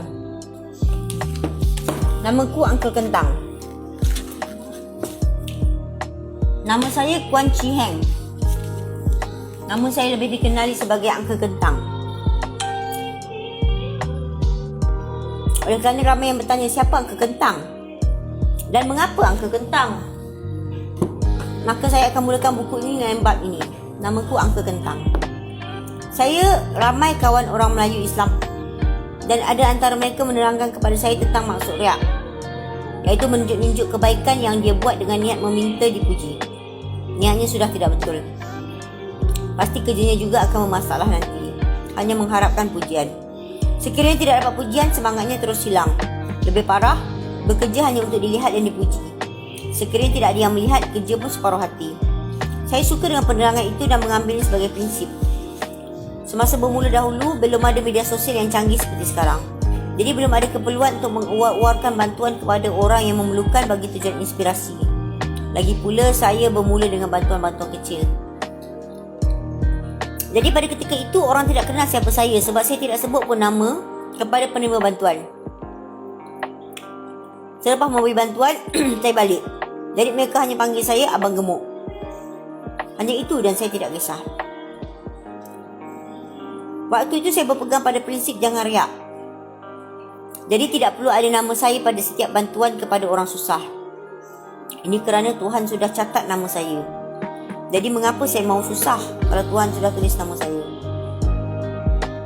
Kadang-kadang orang salah faham dengan saya. Ada yang fikir saya mau balik Kristian hingga ada orang Islam yang sepatutnya menerima bantuan menolak untuk menerimanya. Ada juga yang fikir saya seorang dari parti kerajaan. Ada juga fikir saya dari parti pembangkang. Terpaksa saya terangkan bahawa saya cuma individu biasa yang memang mahu membantu. Saya bergerak atas dasar kemanusiaan. Memang pada masa itu bantuan untuk orang yang memerlukan dipelopori oleh pertubuhan bukan kerajaan atau lebih dikenali sebagai NGO yang ada kaitan dengan persatuan agama, parti kerajaan ataupun pembangkang. Agak ironi. Tidak banyak lagi NGO yang benar-benar bergerak bebas tanpa mana-mana pengaruh. Saya perlu ubah pandangan tersebut. Akhirnya ramai yang semakin faham bahawa orang biasa juga boleh dan mampu bergerak sendiri atas tujuan kebajikan. Semakin hari semakin banyak bantuan yang saya hantar. Pada waktu itu saya tidak sedar saya mula fikir saya sudah bagus. Secara tidak sedar saya mula fikir saya sudah bagus. Saya sudah kuat. Saya beri kicap, beras dan gula kepada orang susah. Sehinggalah pada satu hari, selepas mengantar bantuan, saya balik dengan melalui beberapa buah rumah penerima bantuan. Ketika itulah saya melihat ada keluarga yang hanya makan nasi putih dengan kicap. Saya tersentak. Ini kerana selama ini memang hanya itulah bantuan yang biasa saya hantar. Saya terfikir yang tugas saya sebenarnya belum selesai lagi. Tugas saya bukan sahaja bagi memastikan mereka terus ada makanan di atas meja, tapi juga memastikan makanan itu memberikan mereka khasiat dan rasa. Walaupun mereka miskin, mereka tetap berhak mendapat makanan yang lazat. Cuma ketika itu wang saya sendiri tidak cukup banyak. Saya perlu memikirkan satu bahan makanan yang murah, yang boleh dipelbagaikan dan berkhasiat. Lalu muncullah idea kentang. Kentang tahan lama, murah dan boleh dipelbagaikan. Boleh dibuat sup, boleh digoreng dan ia sangat berkhasiat. Selepas itu saya mula membawa bunyi kentang apabila datang memberi bantuan. Mungkin ia agak unik, sehingga akhirnya orang mengingati saya sebagai Uncle Kentang. Hanya itu dan saya gembira dengan nama itu. Biarlah orang kenal saya dengan nama Uncle Kentang berbanding nama sebenar. Macam mana? Puan Chi Heng, tengok saya pun tak ingat nama dia. Dia dipanggil Uncle Kentang.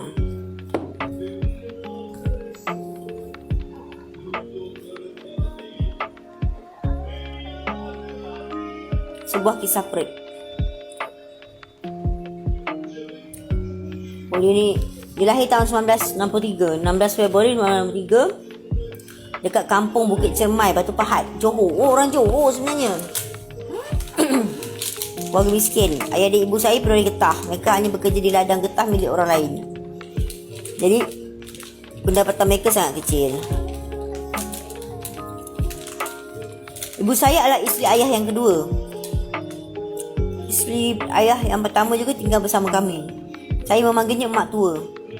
Tapi dia tidak bekerja kerana kesehatannya tidak mengizinkan. Jadi emak tua menguruskan rumah dan memasak. Oh, dia ada dua. Ayah dia ada dua suami. Ayah dia ada dua isteri.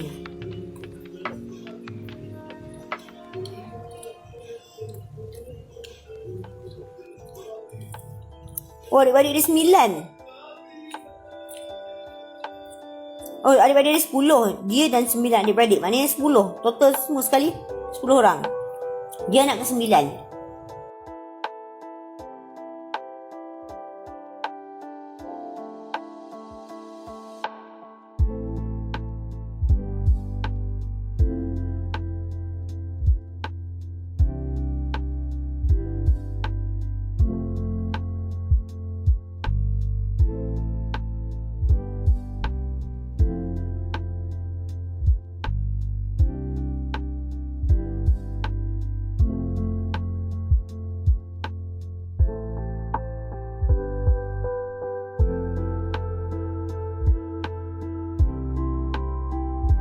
Dia cerita dia bangun awal pagi untuk pergi ke ladang. Memang kalau siapa yang biasa menoreh, kalau kita menyuluh tu maksudnya kita pergi awal tau. Macam kami dulu kita menyuluh keluar pukul 4 pagi. Kalau menyuluh getah dia, susu getah tu memang banyak berbanding kita menoreh dah siang. So tu dia cakap dia pun pergi menyuluh juga ni. Dia kata 3 boleh dapat 3 cawan. Tapi kalau siang memang dah, sebab siang dah panas. Tak tahu pokok getah macam tu. Bila panas dia punya susu tu kurang.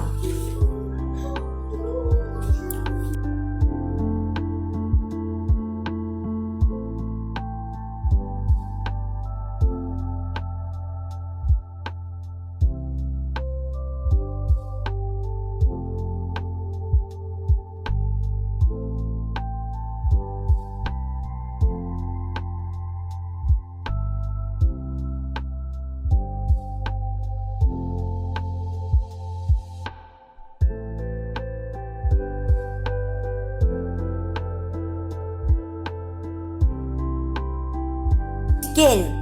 Jadi dia akan bawa makanan bekal kan. Dia akan bawa bekal pergi ke sekolah.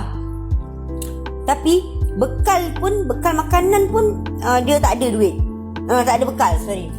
Dia tak ada bekal, bekas untuk bawa bekal tu. Jadi dia hanya gunakan botol tauco.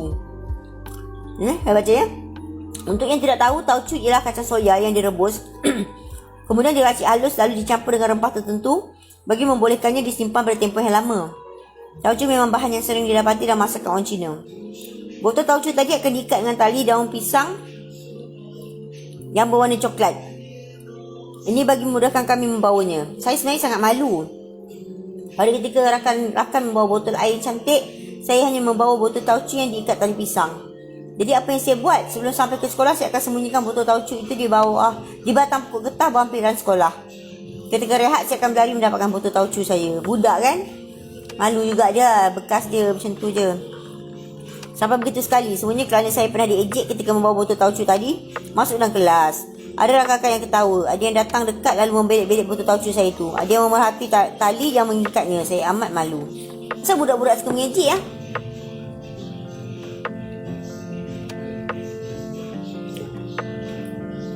Siapa yang ada pengalaman kena ejek masa sekolah rendah?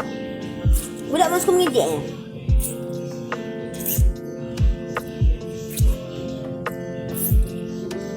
Botol tauco saya boleh sorok, tapi tidak dengan pakaian. Oleh kerana mahu berjimat, saya hanya menggunakan seluar abang saya yang besar. Jadi ia perlu dijerut dengan tali rafia supaya tidak terlondeh. Untuk membeli tali pinggang memang ia tak mampu.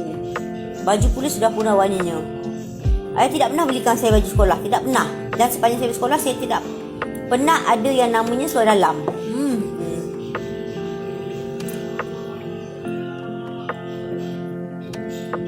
Beg sekolah pula hanya menggunakan beg yang didemukan oleh penduduk kampung kepada ayah. Buku jadi berkedut dan kadang-kadang ia mendatangkan kemarahan cikgu. Kuan, kenapa buku kamu berkedut? Kamu buat apa? Memang saya tak ada jawapan persoalan itu. Biasanya saya hanya duduk memandang lantai kali sekolah yang sudah kusam. Saya sebenarnya sudah cuba menjaga sebaik mungkin. Tapi beg yang dibekal itu terlalu kecil hingga buku jadi berkedut. Tidak mungkin saya mahu menjawab mengatakan itu semua salah orang yang mendermakan beg. Lama itu kami sangat hormatkan guru-guru kami. Apabila mereka menghukum, kami akan terima. Apabila mereka marah, kami akan diam dan patuh. Tidak sesekali saya memberitahu ayah bahawa cikgu menghukum saya. Tidak sekali juga saya meninggikan suara kepada cikgu. Apabila saya semakin dewasa, saya dapat melihat kesan hormat pada guru itu bukan sahaja pada saya, juga kepada adik-adik yang lain. Tak jarang dalam hidup kami seperti mendapat berkat para guru yang mengajar. Jadi jangan malu apabila kita tidak mampu membelikan ke anak-anak kita dengan kasut mahal, beg mahal dan bekas pensel mahal. Bukan itu yang mereka perlukan. Mereka perlukan berkat para guru. Maka bekalkan anak-anak kita dengan pesan, hormatilah para guru dengan setinggi-tinggi hormat. Muliakan guru, hidup akan jadi mulia.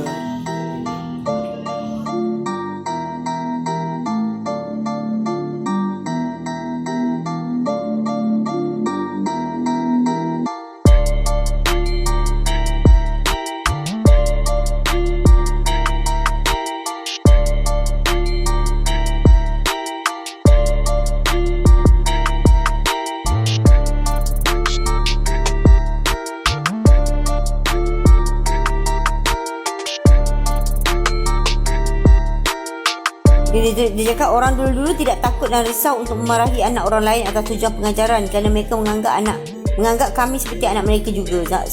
Sangat berbeza dengan zaman sekarang. Oh, zaman sekarang marah anak orang memang boleh bermusuh, kan?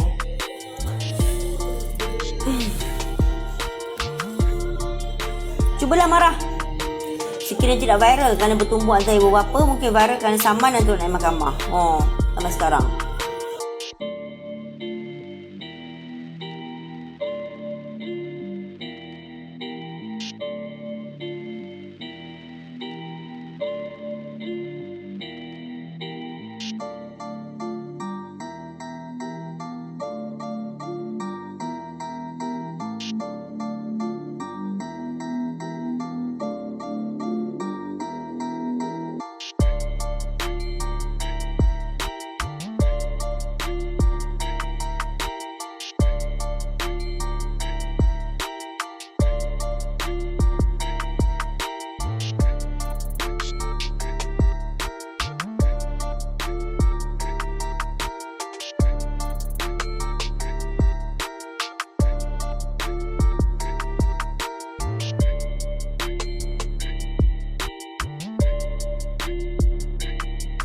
Kegentang tulis Ada banyak cara kita mahu bahagia. Pertama sekali, kita berusaha membuatkan orang yang kita sayang itu gembira. Itulah yang kami buat. Kami adik-adik berusaha menggembirakan mak dan ayah kami. Kami belajar rajin dan apa yang mereka pinta kami akan usahakan. Mak ayah pun begitu, gembirakan anak-anak. Sekiranya mereka gembira, kita pasti gembira. Dan setiap kita ada cara gembira yang berbeza. Maka berbahagialah dengan cara kita sendiri.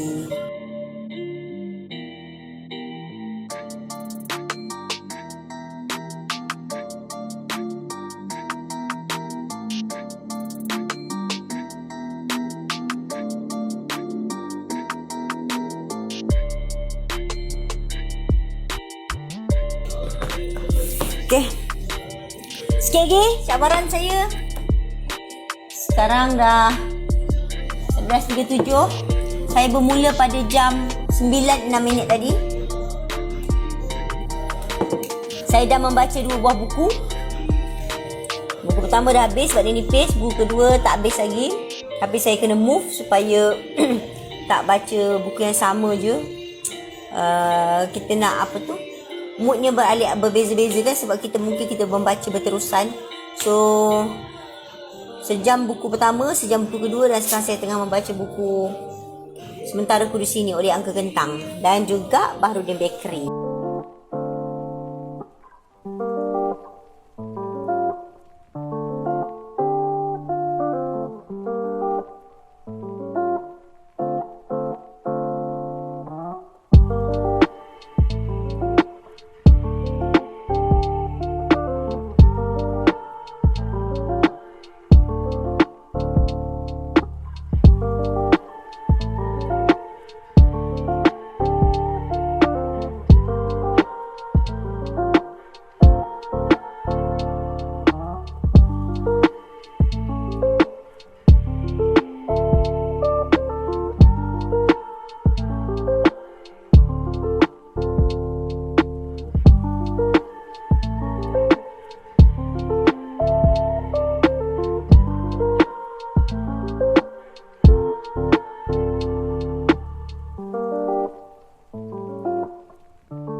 Ayah dia dapat lesen niaga. Masa tu susah kan nak dapat lesen niaga. Tapi ayah dia akhirnya dapat juga lesen niaga untuk jual laksa. Tapi bila dapat lesen, rupanya ada orang tukarkan nama lesen tu kepada nama lain. Ini mesti menipu ni. Ada orang dalam kan. Tiba-tiba lesen yang sepatutnya ayah dia dapat, tiba-tiba tukar nama orang lain. Ni patut orang dalam lah ni. Kalau tak ada orang dalam, tak adanya lesen tukar-tukar tu.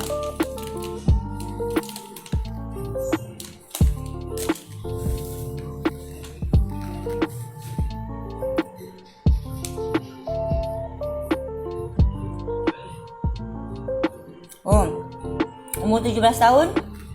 Masa dia umur 17 tahun, pukul 9 malam ayah dia meninggal. Ayahnya pergi tanpa saya sempat mengenal lebih lanjut tandanya. Kami orang susah tidak mampu menyewa ambulan bagi membawa mayat ayah. Saya ingat lagi hari itu ayah dibaringkan di bangku Cina yang panjang. Untuk yang tidak tahu bagaimana rupa bangku Cina, Dia seperti bangku yang sering digunakan oleh Jackie Chan dalam filem Kung Fu, cuma ia lebih panjang. Waktu itu keranda pun tidak ada. Ayah meninggal dunia tanpa keranda. Dia dan abang saya terpaksa menyambut duit daripada saudara mara dan akak-akak untuk memberikan ayah keranda. Ada yang memberi pinjam, ada yang tidak kerana mereka sendiri tidak mampu. Itulah yang membuatkan saya semakin bersemangat. Saya berjanji kepada diri saya, apabila saya mampu nanti saya akan menyediakan van jenazah, menyediakan ambulan untuk orang yang tidak mampu. Saya pernah melalui fasa itu dan ia sangat menyakitkan. Sakit kerana kita sudah ditinggalkan oleh orang yang kita sayang, dan pertama sakit kerana tidak mampu memberi yang terbaik kepadanya walaupun pada saat akhirnya tubuhnya di dunia. Saat perit dan saya tidak mahu ada sesiapa lagi yang merasai perasaan itu.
Masih lagi dalam cabaran membaca buku. Oh, sekarang pukul apa 10.50. Sikit lagi. Lagi 16 minit saya akan tamatkan 3 jam cabaran membaca buku. Saya sekarang tengah membaca buku ketiga, iaitu Sementara Ku di Sini oleh Uncle Kentang dan juga Baharudin Bakery. Mak sekarang.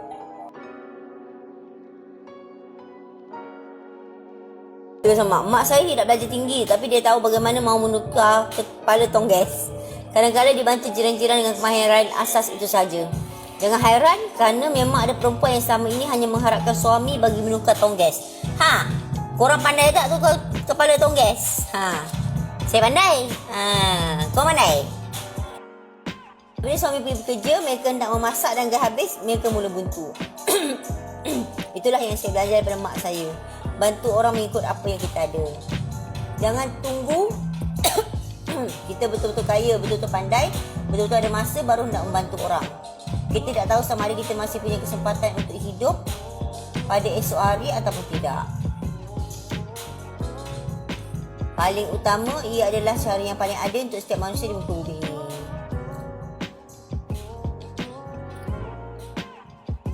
Malah bila ada orang datang ke rumah, mak akan tanya sama ada mereka sudah makan ke tidak. Sekiranya belum, mak akan masakkan. Untuk orang Islam, mak memang ada periuk dan peralatan khusus. Bagus kan mak dia. Ya, mak saya juga tahu masak dan itulah yang digunakan untuk membantu orang lain. Sebab mak saya tidak boleh tengok orang lapar. Dia akan mula susah hati sekiranya dia tahu ada orang yang belum makan. Kerana dia tahu bagaimana rasanya berada dalam kelaparan. Kesannya mak saya disayangi oleh jiran-jiran. Apabila mak pergi ke rumah orang lain, ke rumah anak lain dan jiran tidak nampak mak, mereka akan mula bertanya, mak pergi ke mana? Anak-anak buah saya juga sangat rapat dengan mak. Mereka melihat nenek mereka itu seperti pari-pari yang akan memberikan mereka segala yang mereka mahu. Oh, seperti pari-pari. Saya pun ada kawan yang seperti pari-pari. Ya, mak saya memang sangat memanjakan cucu-cucunya. Rasanya semua nenek di dunia begitu. Keperitan masa lalulah yang membentuk kepribadian mak yang mulia. Antara kisah yang saya tak lupakan adalah ketika saya membonceng basikal dengan mak menuju ke rumah orang kaya selepas kami selesai menoreh. Kami ke sana biasanya pada hari cuti. Tujuan mak hanya satu, dia mahu meringankan beban ayah bagi menyara keluarga. Di sana kami akan membersihkan rumah mereka. Saya pula akan mencuci tandas kerana saya tidak mahu mak saya melakukan kerja itu. Dia kerja yang sangat kotor. Oleh kerana ini kerana tandas pada waktu itu belum ada simen kumbahan seperti sekarang. Sistem kumbahan seperti sekarang. Ia masih lagi menggunakan tong tai. Jadi apabila penuh akan ada orang yang datang mengangkutnya. Oh, main pakai baldi tu, pakai tong. Sebab itu dalam filem Melayu lama ada bapa yang bekerja mengangkat tong tai. Saya kena bersihkan tandas itu dan memastikan bau busuknya hilang. Bayangkan najis itu berada di bawah kamu tanpa ada apa-apa halangan. Jadi baunya cukup tajam. Saya tidak mahu ibu saya mengalami semua itu. Namun, tetap tangan ibu saya luka juga ketika membersihkan rumah. Ketika itu kami dapatlah upah antara 2 hingga 5 ringgit. Keperitan hidup itulah yang membuatkan mak sangat sabar orangnya. Dia juga banyak mendidik saya supaya bekerja dengan ikhlas. Walaupun ketika itu, kerja itu busuk dan kotor. Semua kerja yang halal adalah mulia kerana ia akan mempermudahkan urusan semua orang. Ini ada gambar. Akan ke tangan mak dia. Kemudian saya menikah dan saya mempunyai mak baru. Maksud saya mak mentua saya sendiri. Saya memang anggap dia sebagai mak kandung saya sendiri.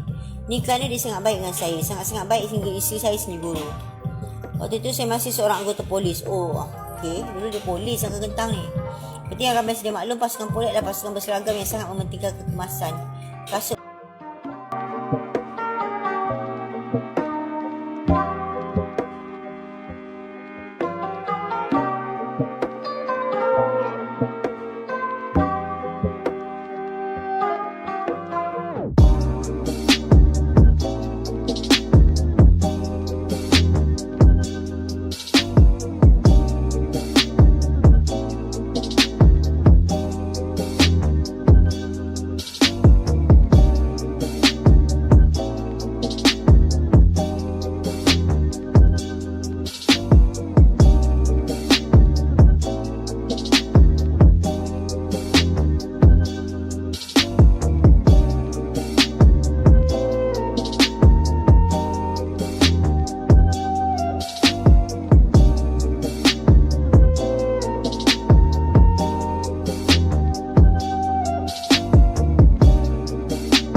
sedekah itu nikmat. Semasa saya menjadi polis, pangkat saya adalah inspektor. Waktu inilah saya semakin banyak bercampur dengan kawan Melayu dan belajar lebih banyak tentang ajaran Islam. Pada waktu ini juga saya bermula dengan menolong sesama pegawai dan kemudian merasai sendiri betapa ajaibnya sedekah. Pernah rakan sekerja saya meminta derma bagi pihak rumah anak yatim piatu di Seremban. Apabila saya buka dompet saya ada 800 lebih. Tanpa fikir panjang saya terus berikan RM800 kepada kawan saya itu. Selepas balik dan sampai ke rumah barulah saya termenung dan fikir apa yang patut saya buat. Saya mula bertanya kepada diri sendiri, aku beri dia 800, kenapa aku bodoh sangat ni? Saya mula ketuk-ketuk kepala. Apa yang dia cakap sampai aku boleh beri semua duit walaupun aku tak ada duit. Beberapa hari kemudian saya mendapat dengan runtuh. Mendapat wang daripada jalan yang tak saya sangka. Saya agak terkejut dan ini berlaku beberapa kali. Pernah juga rakan saya Kopel Jaafar mahu balik ke kampung tapi tak cukup duit. Dia datang kepada saya dan kata, "Kuan, pinjam duit, aku nak balik kampung." Mula-mula saya balas, "Kau baliklah, kenapa baru pinjam duit? Kena pinjam duit aku dulu. Aku tak ada duit. Kalau kau nak tak beri aku pinjam duit, aku tak dapat balik jumpa mak aku di kampung." Saya memang pantang dengan perkataan mak. Untuk saya itulah antara kelemahan saya, mak. Jadi tanpa ragu-ragu saya terus seluk poket saya ada RM280. Saya terus beri pada dia. Semasa balik dengan motosikal, rantai motosikal saya putus. Saya sorong sampai ke bengkel dan rupa-rupanya bukan saja rantai yang perlu tukar. Saya perlu tukar sekali dengan sepoket kerana ia sudah haus. Waktu itu duit saya hanya tinggal RM10. Saya kata, "Tokek, you simpan dulu kat kuasa saya ni, saya belum ada duit. Nanti saya datang, saya bayar balik." Saya agak malu juga pada waktu itu. Nama saja anggota polis tapi tak cukup duit untuk baiki motosikal. Beberapa hari kemudian saya mendapat wang yang agak banyak juga daripada perkara yang saya tak sangka. Saya benar-benar terkejut. Ia membuatkan saya berfikir panjang tentang makna memberi. Saya juga tidak pernah lupa dengan kisah ini. Saya dan seekor anjing. Waktu itu saya sedang berjoging dan ada seekor anjing datang mengikori saya. Saya sudah mula berdebar. Saya sangka itu anjing gila yang mahu mengejar. Rupanya anjing itu hanya mahu mengikut saya berjoging. Kemana saya saja berlari, dia akan ikut. Kemudian saya melintas jalan besar, anjing itu pun mengikut sama. Dan ketika itulah dia dilanggar kereta. Allah, kesiannya anjing dilanggar kereta. Pada mulanya saya berfikir biarlah anjing itu di situ, itu bukan anjing saya, siapa suruh ikut saya. Saya pun balik ke rumah dan mandi. Semasa mandi itulah saya terfikir dengan meletakkan diri saya sebagai anjing itu. Kalaulah saya menjadi anjing itu yang dilanggar, apa akan terjadi? Kenapa saya tidak mahu menolong anjing itu? Sedangkan anjing itu adalah makhluk Tuhan dan mungkin lebih mulia daripada kebanyakan manusia. Selepas mandi, saya hidupkan kereta Proton dan terus kembali ke tempat anjing tadi dilanggar. Ketika sampai di situ, anjing itu tadi masih berada di tepi jalan. Saya menghampirinya sampai berdoa agar tidak digigit. Risau juga sekiranya anjing itu menjadi agresif. Saya juga yang susah. Muncul anjing itu tidak agresif. Ia nampak lemah dan seperti minta tolong kepada saya. Melihat anjing itu, rasa simpati saya semakin kuat. Saya periksa kecederaan anjing itu dan agak terkejut. Agak parah juga kerana kaki kanannya hampir putus. Allahu Akbar.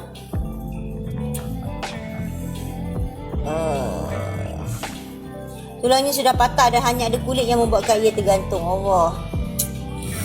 Saya lapik kerusi belakang kereta potong sagar saya dengan surat khabar dan letakkan anjing tadi ke situ. Saya terus memuncuk kereta ke klinik haiwan. Agak jauh juga untuk sampai ke sana. Apabila sampai di sana, doktor memberi cadangan supaya anjing itu dimatikan sahaja kerana keadaannya yang parah. Saya kata, saya datang dari jauh semata-mata nak anjing ni mati. Mana boleh? Saya tetap mahu menyelamatkan anjing itu walaupun dengan apa cara sekalipun. Doktor itu memberi cadangan supaya saya membawa anjing itu ke Society for the Prevention of Cruelty to Animals, SPCA. Saya pucuk pula kereta ke situ. Sampai di situ cadangannya tetap sama, iaitu matikan saja anjing itu kerana ia lebih mudah. Lagipun memang anjing tidak bertuan. Saya tetap menolak dan mereka mencadangkan saya pergi pula ke UPM, Jabatan Veterina. Sampai di UPM, saya berasa agak lega kerana mereka sanggup merawat anjing itu hingga sembuh. Mungkin kerana di situ ada ramai pelajar veterina. Saya bayar deposit RM40 dan kemudiannya balik. Saya fikir apabila anjing itu sembuh, anjing itu akan boleh menjaga dirinya sendiri. Memang saya tidak ada niat mahu membelanya kerana saya hanya berniat mahu menyelamatkannya. Esoknya pihak UPM menghubungi saya dan berkata anjing itu tidak mahu makan sebab saya tidak ada. Pada mulanya saya heran, betul ke anjing tidak mahu makan sebab saya tak ada? Saya pun pergi ke UPM dan fahamlah saya kenapa saya dipanggil. Rupanya ada bil RM400 yang perlu dijelaskan. Mungkin mereka sudah banyak pengalaman. Apabila pada awal lagi diberitahu jumlah bil, ramai pemilik haiwan yang tidak datang dan membiarkan saja haiwan itu di UPM. Waktu itu wang saya tidak cukup. Saya mula terfikir mahu membiarkan saja anjing itu di situ. Tapi hati kecil saya tetap kasihan pada orang yang merawat anjing itu dan anjing itu sendiri. Saya pun menelpon rakan saya dan dia pun meminjamkan RM80. Masih tak cukup. Saya jumpa pula kawan-kawan lain dan akhirnya saya dapat mengumpul RM500. Saya pun bawa anjing itu ke rumah. Saya sudah niatkan untuk membelanya sampailah disembuh dan boleh berjalan sendiri. Buat sementara waktu, saya lah yang perlu membasuh lukanya. Dalam waktu yang sama, saya ketuk kepala sendiri. Saya tanya lagi diri sendiri, kenapa saya tidak ikut saja nasihat doktor di klinik haiwan yang pertama. Sudahlah, saya perlu bela anjing, kena basuh lukanya, berinya makan dan kini saya berhutang pula dengan kawan-kawan. Mungkin kerana tertekan, saya pergi beli nombor ekor. Saya harapkan tuah anjing tadi, tapi tidak kena juga. Semakin pening saya dibuatnya. Kira-kira 2 minggu kemudian, saya memperoleh wang daripada jalan yang tidak saya jangka. Rupanya di IPA saya memberi nombor ekor menggunakan nombor resit bil anjing tadi. Duit kemenangan itu diserahkan kepada saya. Untuk orang Islam yang baca ini, saya tegaskan bahawa judi adalah haram di sisi agama Islam. Jangan ikut. Saya cuma mahu memberitahu apa yang terjadi. Seminggu kemudiannya anjing itu mati apabila termakan racun tikus. Allah hai. Di sini saya sangat yakin Tuhan tetap akan membalas kebaikan kita walaupun kita hanya menolong anjing jalanan. Mungkin kerana saya bukan Islam. Jadi itulah jalan yang diberikan kepada saya. Untuk orang Islam sendiri pasti lebih tahu akan ada jalan lain. Pesan utama saya di sini adalah tetaplah berbuat baik sesama makhluk. Ramai daripada kita berniat berbuat baik menolong orang lain. Namun ramai juga yang takut berbuat baik kerana fikirkan perbuatan itu akan menyusahkan dirinya sendiri. Mungkin dia sendiri tidak ada wang dan terpaksa berhutang ataupun menyusahkannya dari segi masa. Nasihat saya itulah makna berbuat baik yang sebenar. Kita akan diuji oleh Tuhan. Jadi jangan takut menolong orang, ia tak akan menyusahkan diri anda.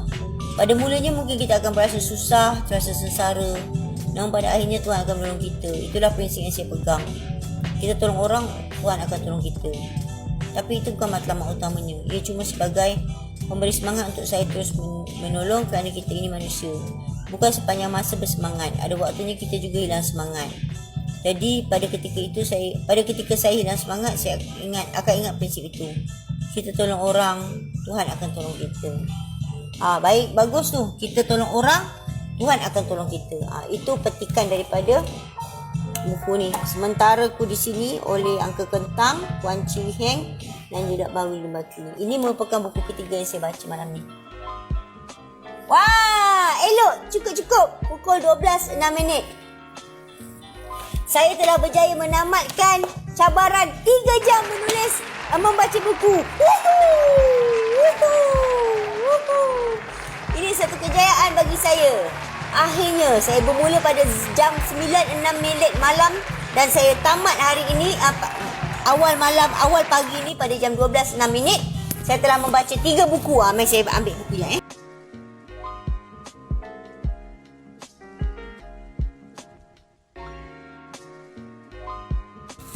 Sepanjang 3 jam saya telah membaca 3 buah buku. Buku pertama, Aku Cuma Punya Cerita oleh Nozizi Zulkifli. Buku kedua, Arah Musim oleh Kurniawan Gunadi. Dan buku ketiga yang last saya baca tadi ialah Sementara Ku di Sini oleh Kuan Chi Heng ataupun Anggun Gentang dan Bahrudin Bakery. Alhamdulillah, cabaran saya insya-Allah berjaya. Walaupun tadi macam ada rasa ngantuk juga sikit sebab saya keletihan sikit hari ni. Tapi saya cuba sebab azamnya habiskan buku ni kan. So saya cuba juga membaca. Tadi saya bermula dengan dekat meja kerja saya. Sekarang saya berada di depan TV. So nak katanya baca buku ni fun, menarik. Kita boleh alih-alih, kita boleh sambil makan, sambil minum. Yang penting kita membaca buku dan kita dapat sesuatu daripada buku-buku yang kita baca. Pilihlah buku yang bagus, pilihlah buku yang menepati minat kita, dan buku yang boleh memberi manfaat. Manfaat tu mungkin kalau buku novel pun dia boleh bagi manfaat juga kan. Mungkin jalan cerita tu buat kita berimajinasi ataupun buat kita nampak nilai-nilai murni yang diterapkan dalam novel tu. Tapi kalau macam ni yang saya baca ni semua bukunya non-fiction. Ni je buku fiction. Ini buku fiction. Dua lagi ni buku non-fiction. So buku non-fiction memang biasanya straightforward lah. Maksudnya jelas yang dia lesson learn yang ada ataupun poin-poin bagus yang ada tu memang jelas. Saya dah merepek dah. Sebab dah tengah malam, saya memang dah mengantuk juga sebenarnya. Tapi akhirnya saya berjaya. Menamatkan cabaran 3 jam membaca buku. Dengan buktinya FB Live.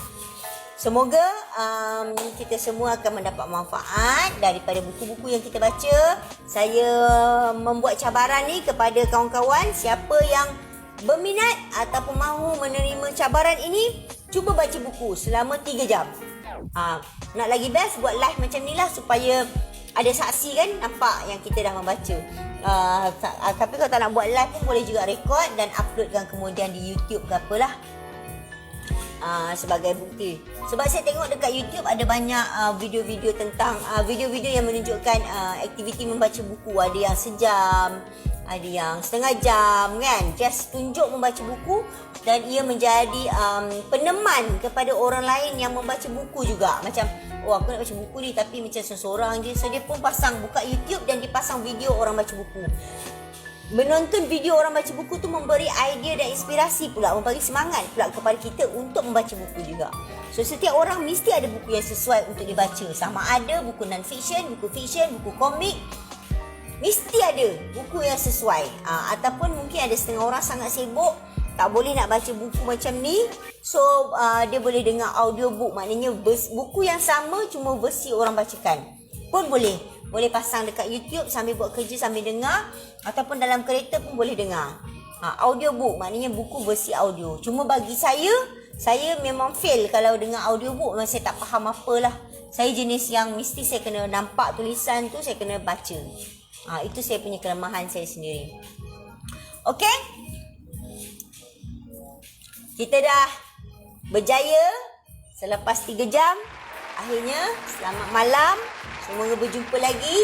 Saya ucapkan kepada kawan-kawan, semoga esok hari yang baik kepada semua.